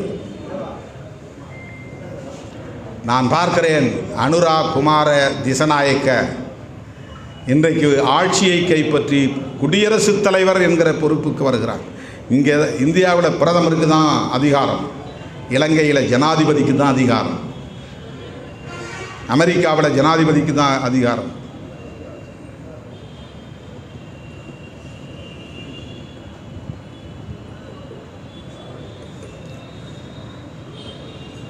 எந்த அளவுக்கு அவர்கள் பொறுமையோடு சகிப்புத்தன்மையோடு தொடர்ந்து தேர்தலை சந்தித்து 1% 2% ஆக்கி 2% 3% ஆக்கி இன்றைக்கு 43% முதல் ரவுண்டில், ரெண்டாவது ரவுண்டு ப்ரிஃபரன்ஷியல் ஓட்டுன்னு பேர், அதுக்கப்புறம் வேட்பாளருக்குன்னு ஒரு ஓட்டு, முதல்ல கட்சிக்குன்னு ஒரு ஓட்டு போடுவாங்க, அப்புறம் வேட்பாளருக்குன்னு ஒரு ஓட்டு போடுவாங்க.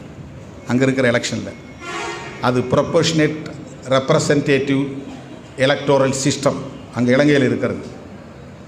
ஒரு கட்சி எத்தனை சதவீதம் வாக்குகளை பெறுகிறது என்று பார்ப்பார்கள். இப்போ நாடாளுமன்ற தேர்தல் அப்படி தான் நடக்குது. ஒரு மாவட்டத்தில் மொத்தம் 5 உறுப்பினரை தேர்ந்தெடுக்கலாம். ஒவ்வொரு கட்சியிலிருந்தும் 5 பேர் 8 பேர் நிற்பாங்க. கட்சிக்கு ஒரு ஓட்டு போடுவாங்க, அந்த வேட்பாளருக்கு ஒரு ஓட்டு போடுவாங்க. அது யார் டாப் 5 வராங்களோ அவங்கள தேர்ந்தெடுப்பாங்க. அது ஒரு வித்தியாசமான விகிதாச்சார பிரதிநிதித்துவ முறைப்படி நடக்கிற தேர்தல். இந்தியாவில் ஒரு ஓட்டில் ஒருத்தன் பின்னால் இருந்தால் அவன் தோற்று போனான், அவ்வளோ ஓட்டு, அது வேஸ்ட். 5,01,300 ஓட்டு ஒருத்தன் வாங்குகிறான், 5,01,299 ஒரு ஓட்டு வாங்குறான்னா ஒரு ஓட்டு அதிகமானவன் ஜெயிச்சிருவான். அது இந்திய எலெக்ஷன். அந்த 5,01,299 ஓட்டும் வேஸ்ட், அது மதிப்பில்லை, அவன் தோற்று போனான், அவ்வளோதான், வீட்டுக்கு போயிடணும்.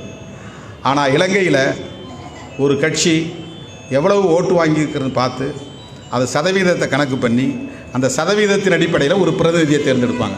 எலெக்ஷனில் நின்றவனை ஒருத்தனை தேர்வு பண்ணுவாங்க. கம்பல்சரியாக ஒவ்வொரு கட்சியிலிருந்தும் ஆள் போக முடியும். அங்கே வாங்குகிற வாக்கு சதவீதத்தின் அடிப்படையில் அங்கே ஒரு உறுப்பினரை தேர்ந்தெடுக்க முடியும்.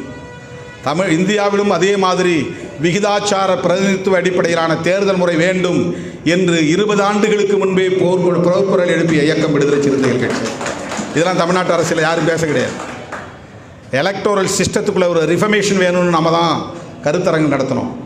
நான் போய் ஏராளமான இடங்களில் கருத்தரங்களை போட்டு பேசியிருக்கிறேன். பிஆர் சிஸ்டம்னு அதுக்கு பேர். இங்கே பிஆர்னா அர்த்தமே வேறு தமிழ்நாட்டுக்குள்ளே. அதுக்கு பிஆர் சிஸ்டம்னா திருமாவளவன் பிஆர், அதனால் பிஆர் சிஸ்டம் சொல்கிறான்பா. ஏன்னா இவன் சாதியவாதிகள் இங்கே இருக்கிறவன் தான். இங்கே இருக்கிறவன் சாதி அடிப்படையில் தான் சிந்திப்பான். நீ அவன் சாதி கட்சினா நீ என்ன கட்சின்னு கேட்குறான் பாருங்க. ஏன்னா அவன் இவ்வளவு நாளாக என் பேச்சையும் கேட்டதில்லை, என்னுடைய அறிக்கையை படித்ததில்லை, என் போராட்ட களத்தை அவன் கவனித்ததில்லை. நம்ம அரசியலே அவனுக்கு தெரியல. அரசியல் தெரியாததுனால ஆணையும் பானையும் ஒன்றுங்கிறான்.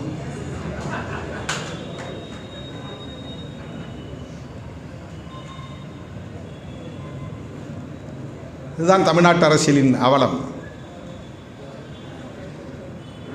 ப்ரொபோர்ஷனேட் ரெப்ரசன்டேட்டிவ் எலக்டோரல் சிஸ்டம் என்பது இலங்கையிலே இருக்கிறது. எந்த அளவுக்கு அந்த ஜேவிபி என்கிற இயக்கம் தாக்குப்பிடித்து நின்றிருந்தால் இன்றைக்கு ஆட்சி அதிகார பீடத்திலே அமரக்கூடிய நிலையை பெற்றிருக்கும் என்பதை நாம் பார்க்க வேண்டும். அதனால் நாம் நிதானமாக அடி எடுத்து வைப்போம்.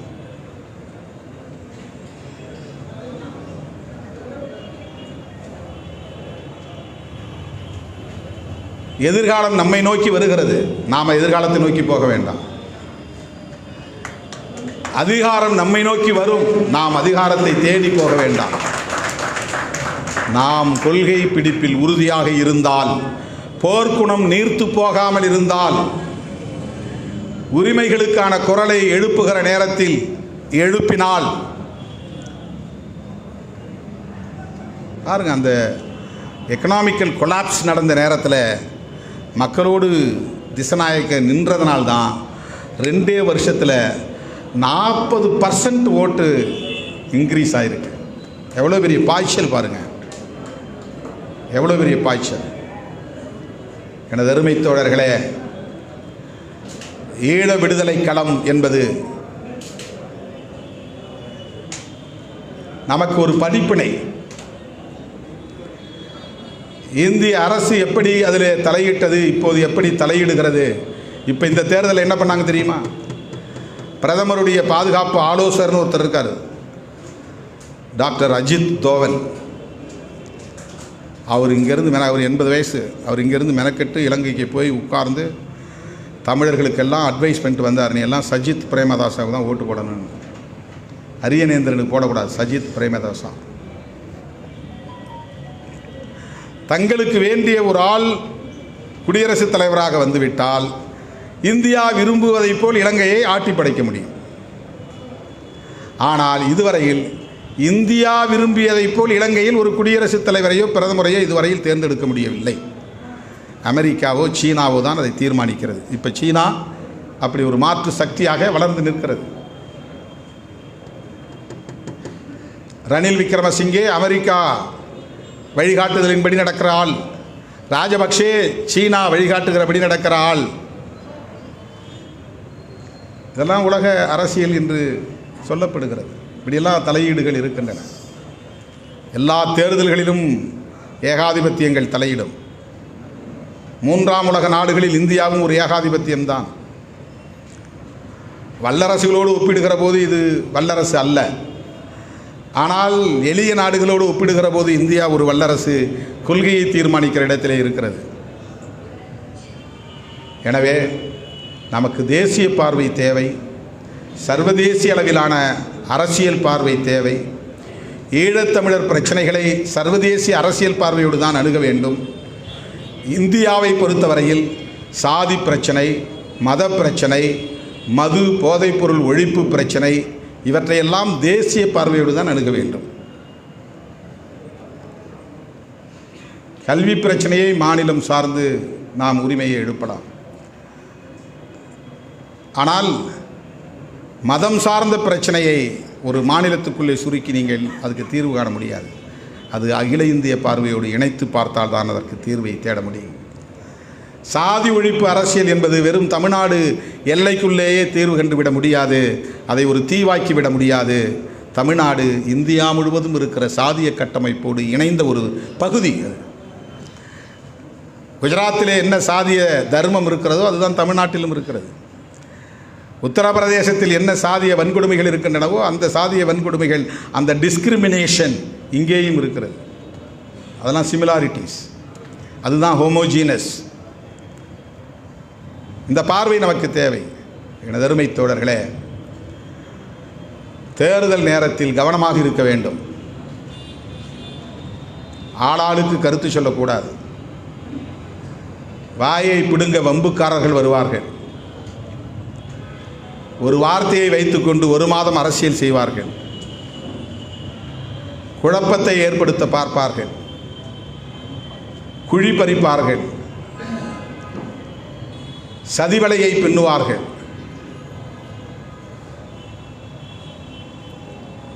ஆதவ் அர்ஜுன் ஒரு கருத்தை சொல்ல, பொதுச் செயலாளர்கள் ஒரு கருத்தை சொல்ல, கட்சிக்குள் குழப்பம், முரண்பாடு என்றெல்லாம் பேசத் தொடங்கிவிட்டார்கள். ஆதவ் அர்ஜுன் கட்சி நலன் சார்ந்து சிந்தித்தார். பொதுச்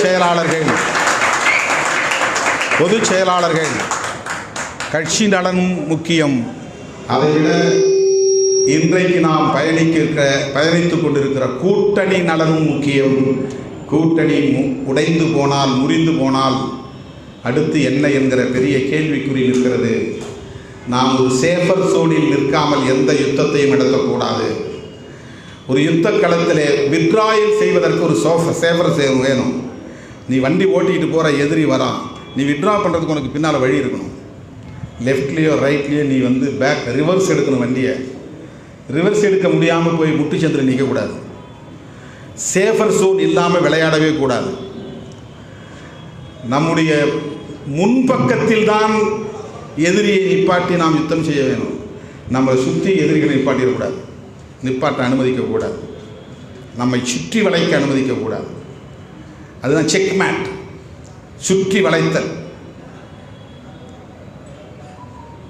ஒரு யுத்த களத்தில் ரவுடிகளோடு மோதும் போது கூட அவன் பாருங்கள், அவன் எவ்வளோ ஸ்கெட்ச் போடுறான் பாருங்கள். உள்ளே போனால் எப்படி வெளியே வர்றது, அவனுக்கு வெளியே வர்ற வழி. எலி குஞ்சுக்கு அந்த அறிவு இருக்குது. எலி காட்டில் எலி பிடிக்க போயிருக்கீங்களா நீங்கள்? நான் ஒரு விவசாய குடும்பத்தில் பிறந்தவன். வரகு விவசாயம் பண்ணுவோம். வரகு காட்டில் நிறையா எலி உற்பத்தி ஆகும். எக்கச்சக்கமாக வரகெல்லாம் தானியங்களை பிடிங்கிட்டு போய் அது வலையில் வச்சுக்கும். நிலக்கடலை பயிர் செஞ்சோம்னா நிலக்கடையை பிடுங்கி கொண்டு போய் உள்ள ஒரு வல்ல 2 வல்லன்னு மரக்கா கணக்கில் அல்ற அளவுக்கு கொண்டு போய் சேர்த்து வச்சோம். அந்த எலியை அறுவடை முடிஞ்ச பிறகு பிடிப்பதற்காக களைக்கொத்தி எடுத்துகிட்டு போவோம். நம்ம போய் எங்கே குழி இருக்குது, எலி குழி இருக்குதுன்னு பார்ப்போம். எலி குழி இருக்கும்போதே எலி பிடிக்க போகிறவன் அதுக்கு இன்னொரு பொட்டான்னா பொய் வழி நமக்கு தெரியாது. அது ஒரு வழியை உண்டு பண்ணி செத்தையை போட்டு மூடி வச்சுருக்கோம். செத்தைன்னா என்னென்னா கிடக்கிற வைக்கோல், தூசி துப்பெல்லாம் அள்ளிக்கிட்டு போய் ஒரு வழி அது உருவாக்கி வச்சுருக்கோம் தப்பிச்சு ஓடுறதுக்கு. அதை மூடி வச்சுருக்கோம். எலிக்கு எவ்வளோ பெரிய அறிவு இருக்குது பாருங்கள். நீ மெயின் வழியை கண்டுபிடிச்சி அந்த வழியை கொத்திக்கிட்டே போக எலிக்கு தெரிஞ்சிடும், நம்மளை பிடிக்கிறது எவனோ வந்துட்டான், கொலகாரம் எவனோ வந்துட்டான். உடனே அது எல்லாத்தையும் போட்டுட்டு அது உருவாக்கி வச்சுருந்த அந்த அங்கே உள்ள படுக்கை அறையெல்லாம் இருக்கும். அந்த எலி குஞ்சு படுத்துக்கிறதுக்கு படுக்கை அறையெல்லாம் செஞ்சு வச்சுருக்காங்க. சின்ன கண்ணு முழிக்காத குஞ்சு, கண்ணே தெரியாது குஞ்சு பொறிச்சிருக்கோம். அதெல்லாம் படுத்துருக்கோம். அதை எல்லாத்தையும் விட்டுட்டு தப்பிச்சு ஓடும். எப்படி ஓடும்னா அது 2-3 வழி வச்சுருக்கும். இப்படி இந்த பக்கம் ஒரு வழி, இப்படி ஒரு வழி, சில வழியை 3-4 வழி கூட வச்சுருக்கோம். எலியை பிடிக்கிறவன் அதை கவனிக்காமல் இங்கே போய் வெட்டிக்கிட்டே இருந்தானா அது வேறு வழியில் ஓடிடும். எலியை பிடிக்க முடியாது. அப்போ அங்கே இருக்கிற வேர்க்கடலையோ வரகோ தானியம் ஏதோ கொண்டு போய் வச்சுருந்தா அதை மட்டும் அள்ளிக்கிட்டு வர வேண்டியதான், வேறு வழி இல்லை.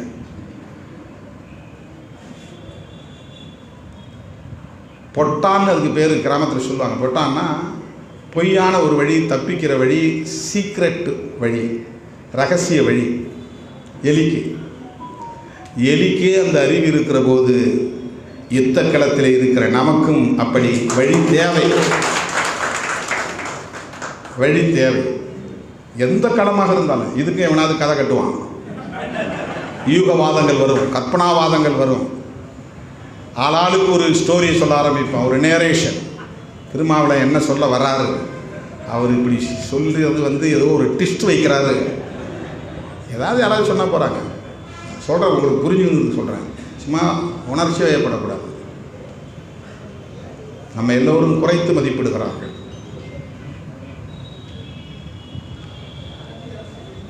என்னால் அடித்து சொல்ல முடியும். இன்றைக்கு கருத்தியல் அடிப்படையிலே விவாதிக்கக்கூடிய அளவுக்கு வலிமை பெற்ற தலைவர்களை கொண்ட இயக்கம் விடுதலை சிறுத்தைகள்.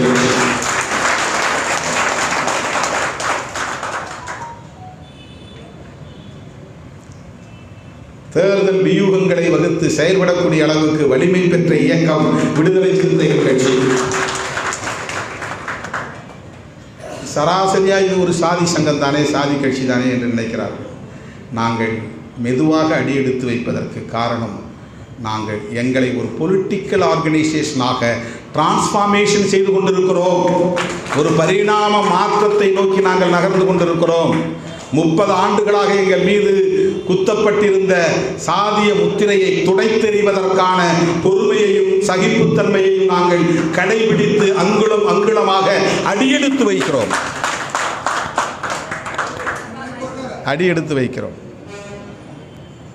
தோழர்களே,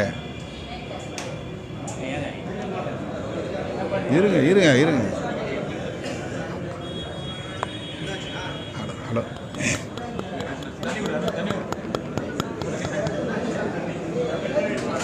தோழர்களே,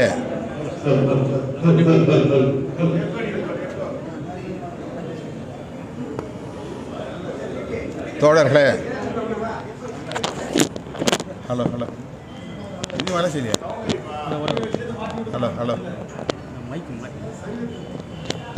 அங்கே தான் ஏதோ பிரச்சனைங்க, இங்கே ஒன்றும் பிரச்சனை இல்லை. ஹலோ ஹலோ ஹலோ, அங்கே தான்ப்பா பிரச்சனை, இங்கே இல்லைப்பா பிரச்சனை. ஹலோ,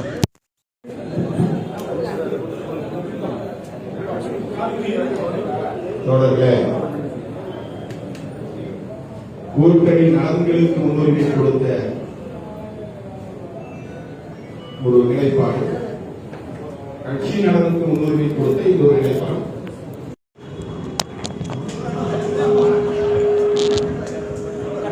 இப்படிதான் இதை நீங்க புரிஞ்சுக்கணும்.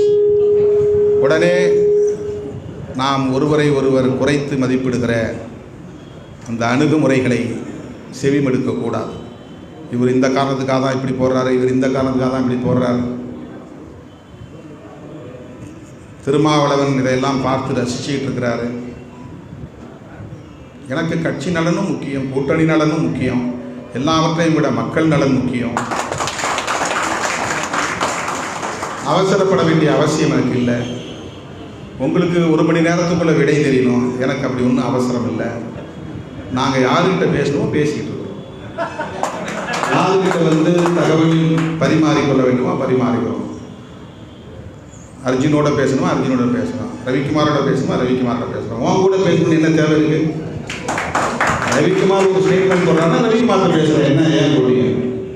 அர்ஜுன் ஒரு ஸ்டேட்மெண்ட் போட்டால் என்ன அர்ஜுன் ஏன் இதை போட்டுறீங்க, என்ன விஷயம், ஏன் இதை பேசிக்கிட்டு இருக்கிறீங்க, அவர்கிட்ட பேசுகிறோம். அதுதான் நான் செய்ய வேண்டிய வேலை. டிவியில் உட்கார்ந்துட்டு இருக்கிறவங்கலாம் ஏன் சொல்லலை ஏன் சொல்லலைன்னா உனக்கு ஏன் நான் சொல்லணும்? பொது வெளியில் சொல்ல வேண்டிய தேவை என்ன இருக்கு? நாம் நிதானமாக அடியெடுத்து வைக்க வேண்டிய தேவை இருக்கிறது. நான் 1990களில் சொன்னேன். அப்போல்லாம் தேர்தல் அரசியலுக்கு வருவோம் என்று கனவிலும் நினைக்காத காலம். தமிழ்நாட்டில் சிறுத்தைகள் தவிர்க்க முடியாத ஒரு சக்தியாக பரிணமிப்பார்கள் என்று நான் மணிக்கணக்கில் நின்று கொண்டே பேசுவேன். எந்த இடத்துல தோழர்களை பார்க்கணும் அந்த இடத்துல கட்டபொம்மன் சிலை இருக்குது மதுரையில், பெரியார் நிலைக்கு பக்கத்தில். அந்த இடத்துல நின்று விடிய விடிய தோழர்களோடு நான் அரசியல் பேசியிருக்கிறேன். கால் கெடுக்க 3 மணி 4 மணி வரைக்கும் பேசியிருக்கோம். நடந்து கொண்டே விடிய விடிய பேசியிருக்கிறோம். ஏன்னா கூட்டம் 10 மணிக்கு முடிஞ்சிடும். அதுக்கப்புறம் பஸ் இருக்காது, லாரி இருக்காது. நடந்தே விவேகானந்தா காலனி 3 மாவடிக்கு சேர விடிய காலம் 4:30 மணி ஆகிடும். 4:30 மணி 5 மணிக்கு அதுக்கப்புறம் அரிசியை வச்சு கஞ்சி வச்சு, ஏன்னா அவ்வளவு பசி இருக்கும். அங்கே சோறு ஏற்பாடு பண்ணியிருக்க மாட்டாங்க. அந்த நேரத்தில் கஞ்சி வச்சு குடிச்சிட்டு படுப்போம். படுத்து ஒரு 1 மணி நேரம் 2 மணி நேரம் தூங்குவோம். மதுரையில் இது நடந்திருக்கு. நிகழ்ச்சிக்கு வாங்கன்னு அழைச்சிட்டு போகிறதுக்கு ஏசி காரோட வருவான். நிகழ்ச்சி முடிஞ்ச பிறகு எக்கேடாவது கேட்டு போன்னு போயிடுவான்.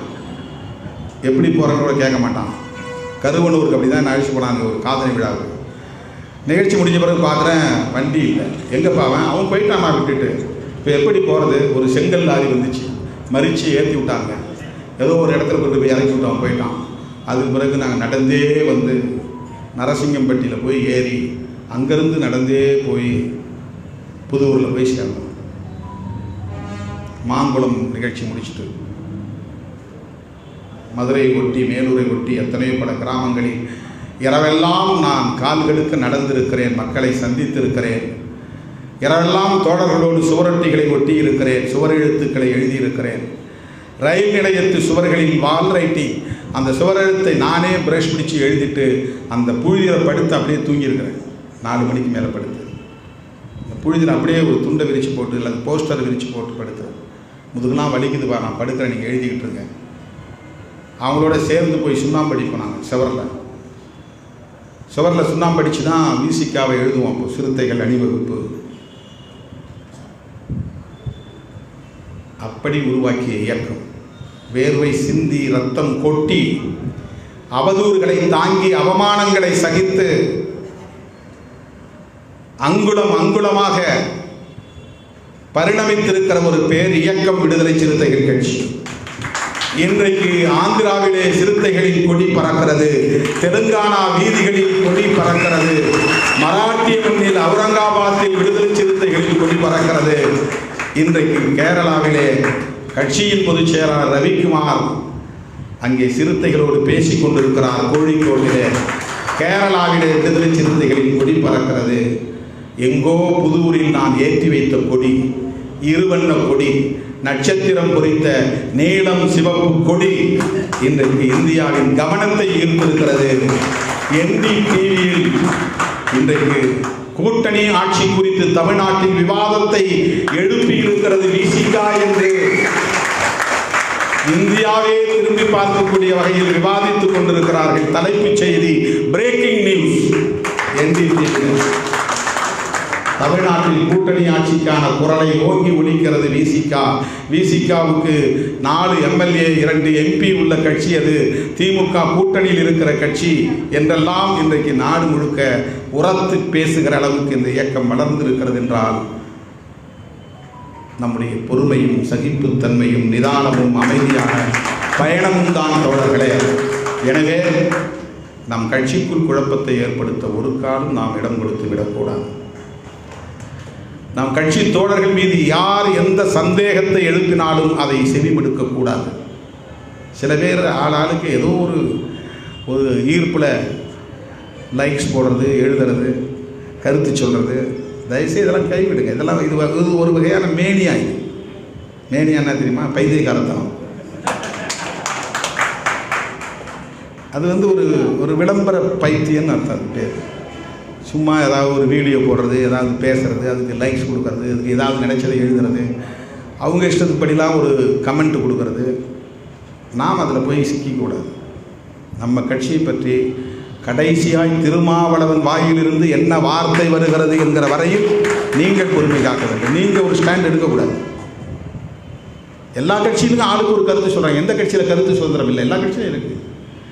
திமுக கூட்டணியில் விடுதலை சிறுத்தைகளை சேர்த்துக் கொள்ளலாமா வேண்டாமா என்று தேர்தலுக்கு தேர்தல் மாவட்ட செயலாளர்கள் கூட்டத்தில் விவாதம் நடக்கிறது. பல பேர் வேண்டாம் என்று தான் சொல்லுவார்கள். தகவல் வரும் நமக்கு. கடைசியில் கலைஞரோ தளபதி ஸ்டாலின் அவர்களோ திமுக கூட்டணியில் சிறுத்தைகள் இருக்கும் என்று முடிவெடுக்கிறார்கள். இருந்தது, இருக்கிறது. இந்த கட்சி கட்டுப்படுகிறது.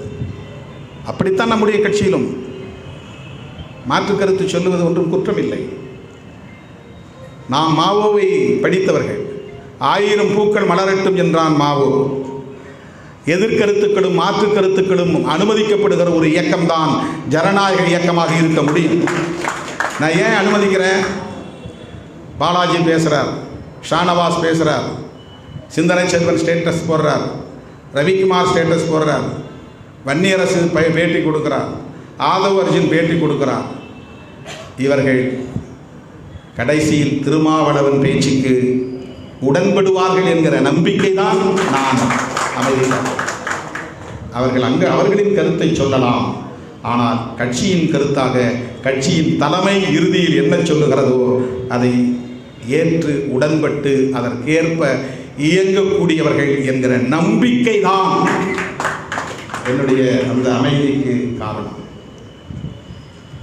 அந்த நம்பிக்கை தான். என்னோடு இருக்கிற தோழர்கள் மீது எனக்கு நம்பிக்கை இருக்கிறது. அதை அண்டர்லைன் பண்ணுங்க. அதுதான் ரொம்ப முக்கியம். நான் இவர் இப்படி இருப்பாரோ, இவர் இதனால் இதை பேசுகிறாருன்னு சந்தேகப்பட்டால் இயக்கத்தை நடத்த முடியாது. உண்மையில் பின்னணி எதுவாக இருந்தாலும் நான் உங்கள் மீது வைத்திருக்கிற நம்பிக்கை புனிதமானது, களங்கம் இல்லாதது என்கிற அந்த அடிப்படையில் தான் என்னுடைய அப்ரோச் இருக்கு. நான் ஒன்று நம்புகிறேன், நீ என்ன வேணாலும் செய்ய. மனைவியை நம்பி கணவன் படுக்கிறான், கணவனை நம்பி மனைவி படுக்கிறான். அதனால் தான் குடும்பம் இயங்குகிறது. நம்பிக்கை இல்லைன்னா குடும்பம் இருக்காது. ஒரு கட்சிக்குள்ளே நாம் வந்துட்டால் அதுக்கு பிறகு தேரான் தெளிவும் தெளிந்தான்கான் ஐயுறவும் தீரா இடும்பை தரும் ஐயன் திருவள்ளுவன் சொல்லியிருக்கார். தேரான் தெளிவும்னா இவன் யார், என்ன, எப்படி, இவன் பின்னணி என்ன என்று ஆய்வு செய்து தேர்வு செய்து அதில் தெளிந்து ஒரு முடிவெடுத்த பிறகு தெளிந்தான் கண்.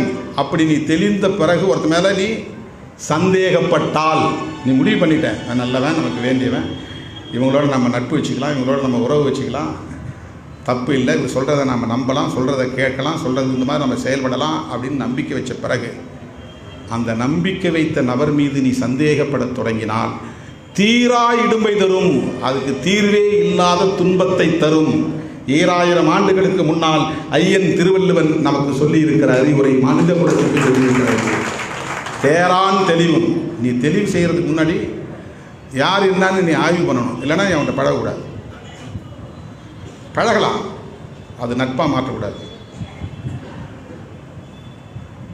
பார்த்த உடனே சிரித்த உடனே கை கொடுத்த உடனே ஆகா ஓஹோன்னு தூக்கி தோளில் வச்சு கொண்டாடிட்டு அதுக்கப்புறம் நான் நீ இப்படி இருக்குன்னு நினைக்கலையேன்னு யாராவது ஒருத்தன் வந்து ஒரு கோட்டு இப்படி போட்டு கொடுத்த உடனே மாறிடுது. அப்படிப்பட்டவனே கிராமத்தில் ஒரு பழமொழி உண்டு. அது என்ன தெரியுமா? ஒரு வசைச்சொல், கேப் மாறிம்பாங்க. கேள்விப்பட்டீங்களா? கேப் மாறினா என்ன அர்த்தம் தெரியுமா? கேட்பு மாறின்னு அர்த்தம். ஒன்றை கேட்டு உடனே மாறி போகுது. அவன் சொன்னால் அதை கேட்டு மாறி போகுது. இவன் வருவான், இவன் சொன்ன அப்படியா நான் தப்பாக நினச்சினா அப்படியே மாறி போயிடுது. இன்னொருத்தன் வருவான், அவன் 2 பேரும் சொன்னது சரியில்லைப்பா, நான் சொல்கிறதான் ரைட்டு, இது கரெக்டாக இருக்குன்னா அப்படியே மாறி போயிடுது. அவன் ஸ்டாண்டுக்கு மாறி போயிடுது. இப்படி கேட்டு மாறி போகிறவங்க கேட்பு மாறி போயிடுது. தேரான் தெளிவும் தெளிந்தான் கண் ஐயுறவும்னா சந்தேகப்படுறது. தேரான் தெளிவும், நீ சீர்தூக்கி பார்த்து ஆராய்ந்து பார்த்து ஒரு முடிவுக்கு வருவதற்கு முன்பு அப்படி செய்யாமல், அப்படிலாம் சிந்திக்காமல் நீ ஒரு தெளிவுக்கு வந்துடுற, ஒரு முடிவுக்கு வந்துடுற. அப்படி முடிவுக்கு வந்த பிறகு அவன் மேலே நீ சந்தேகப்பட்டால் அது வாழ்நாளில் எந்த காலத்திலும் தீர்க்கவே முடியாத அளவுக்கு துன்பத்தை தரும். சந்தேகப்படக்கூடாது. நம்பிட்டால் அந்த நம்பிக்கை மட்டும்தான் நம்ம கண் முன்னால் நிற்கும். அதுக்கப்புறம் என்ன எதுலாம் நோண்டக்கூடாது. அவனுக்கு 1008 இடத்துல கனெக்ஷன் இருக்கும், 1008 இடத்துல கமிட்மெண்ட் இருக்கும், 1008 இடத்துல அவனுக்கு வந்து இன்புட்ஸ் வரும், 1008 இடத்துல அவனுக்கு தொடர்புகள் இருக்கும், உறவுகள் இருக்கும். அதையெல்லாம் நீ நோண்டிக்கிட்டு இருக்க முடியாது. உன்னோட நீ பழகிட்ட, முடிவு பண்ணிட்ட, நட்பு வச்சுட்ட. நம்ம கட்சிக்கு இவங்க வந்துட்டாங்க, நம்ம கட்சியில் இந்த பொறுப்பில் இருக்கிறாங்க, நம்ம கூட இருக்கிறாங்க, நமக்கு நம்பிக்கையாக இருப்பாங்க. நான் நம்புகிறேன், 100% நம்புகிறேன், எனக்கு எந்த ஐயமும் இல்லை. அப்படி தான் ஒவ்வொருத்தரும் இருக்கும். ஒன்று இந்த கணக்கு போடுறாங்க, அந்த கணக்கு போடுறாங்க, நம்ம சந்தேகப்பட தொடங்கினால் யார் மேலே சந்தேகப்படுறோமோ அவருக்கு ஒன்றும் பிரச்சனை கிடையாது. சந்தேகப்படுறவன் தூங்கவும் முடியாது, நிம்மதியாக இருக்க முடியாது. சந்தேகப்படுறவன் தான் நரகத்தில் இருப்பான். நரகங்கிற சொல்லுக்கு என்ன அர்த்தம் தெரியுமா? நரகம்னா எங்கேயோ வானுலகத்தில் இருக்கிறதில்ல. நரன்னா மனுஷன் அர்த்தம், அகம்னா அவன் இருக்கிற இடம்னு அர்த்தம். மனுஷன் இருக்கிற இடம் தான் நரகம். நரகங்கிற சொல்லுக்கே அதான் பொருள். நரேந்திர மோடிங்கிறாங்கல்ல, நரேந்திர மோடி. நரேனா மனிதன், இந்திரன்னா மனித இந்திரன். அவர் தேவ இந்திரன் தேவலோகத்தில் இருக்கிறார். மனிதர்களிலேயே இவர் பெரிய தலைவர். இந்திரன்னா தலைவன் அர்த்தம். நரேந்திரன் என்ன மனித குலத்துக்கான தலைவன் அர்த்தம். நரசிம்மன் அப்படின்னா மனித உருவில் இருக்கிற சிங்கம் அப்படின்னு அர்த்தம். சிம்மன்னா மனித சிங்கத்தை போன்றவன். நரசிம்மன்னா இவன் மனுஷனாக இருக்கிறான், ஆனால் இவன் சிங்கம், அவன் தான் நரசிம்மன். இந்த நரங்கிற சொல்லு. நர அகம் அப்படின்னா மனிதர்கள் வாழுகிற இடம் எதுவோ அதுதான் நரகம். ஏன்னா அவன் தான் சூது, சூழ்ச்சி, வஞ்சகம், ஏமாறு, மோசடி, பொய், புரட்டு, கற்பனாவாதம், யூகவாதம், அவதூறு, அவமானம் எல்லாம் செய்வேன். விலங்குகளை செய்யவே செய்யாது. விலங்குகளுக்கு பொய் சொல்ல தெரியாது, சூது தெரியாது, சூழ்ச்சி தெரியாது, அவதூறு பரப்பாது.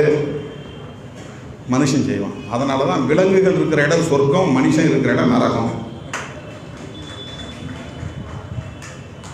பொது வாழ்க்கையில் நம்மை இணைக்கிற ஒரே ஒரு சொல் நம்பிக்கை தான்.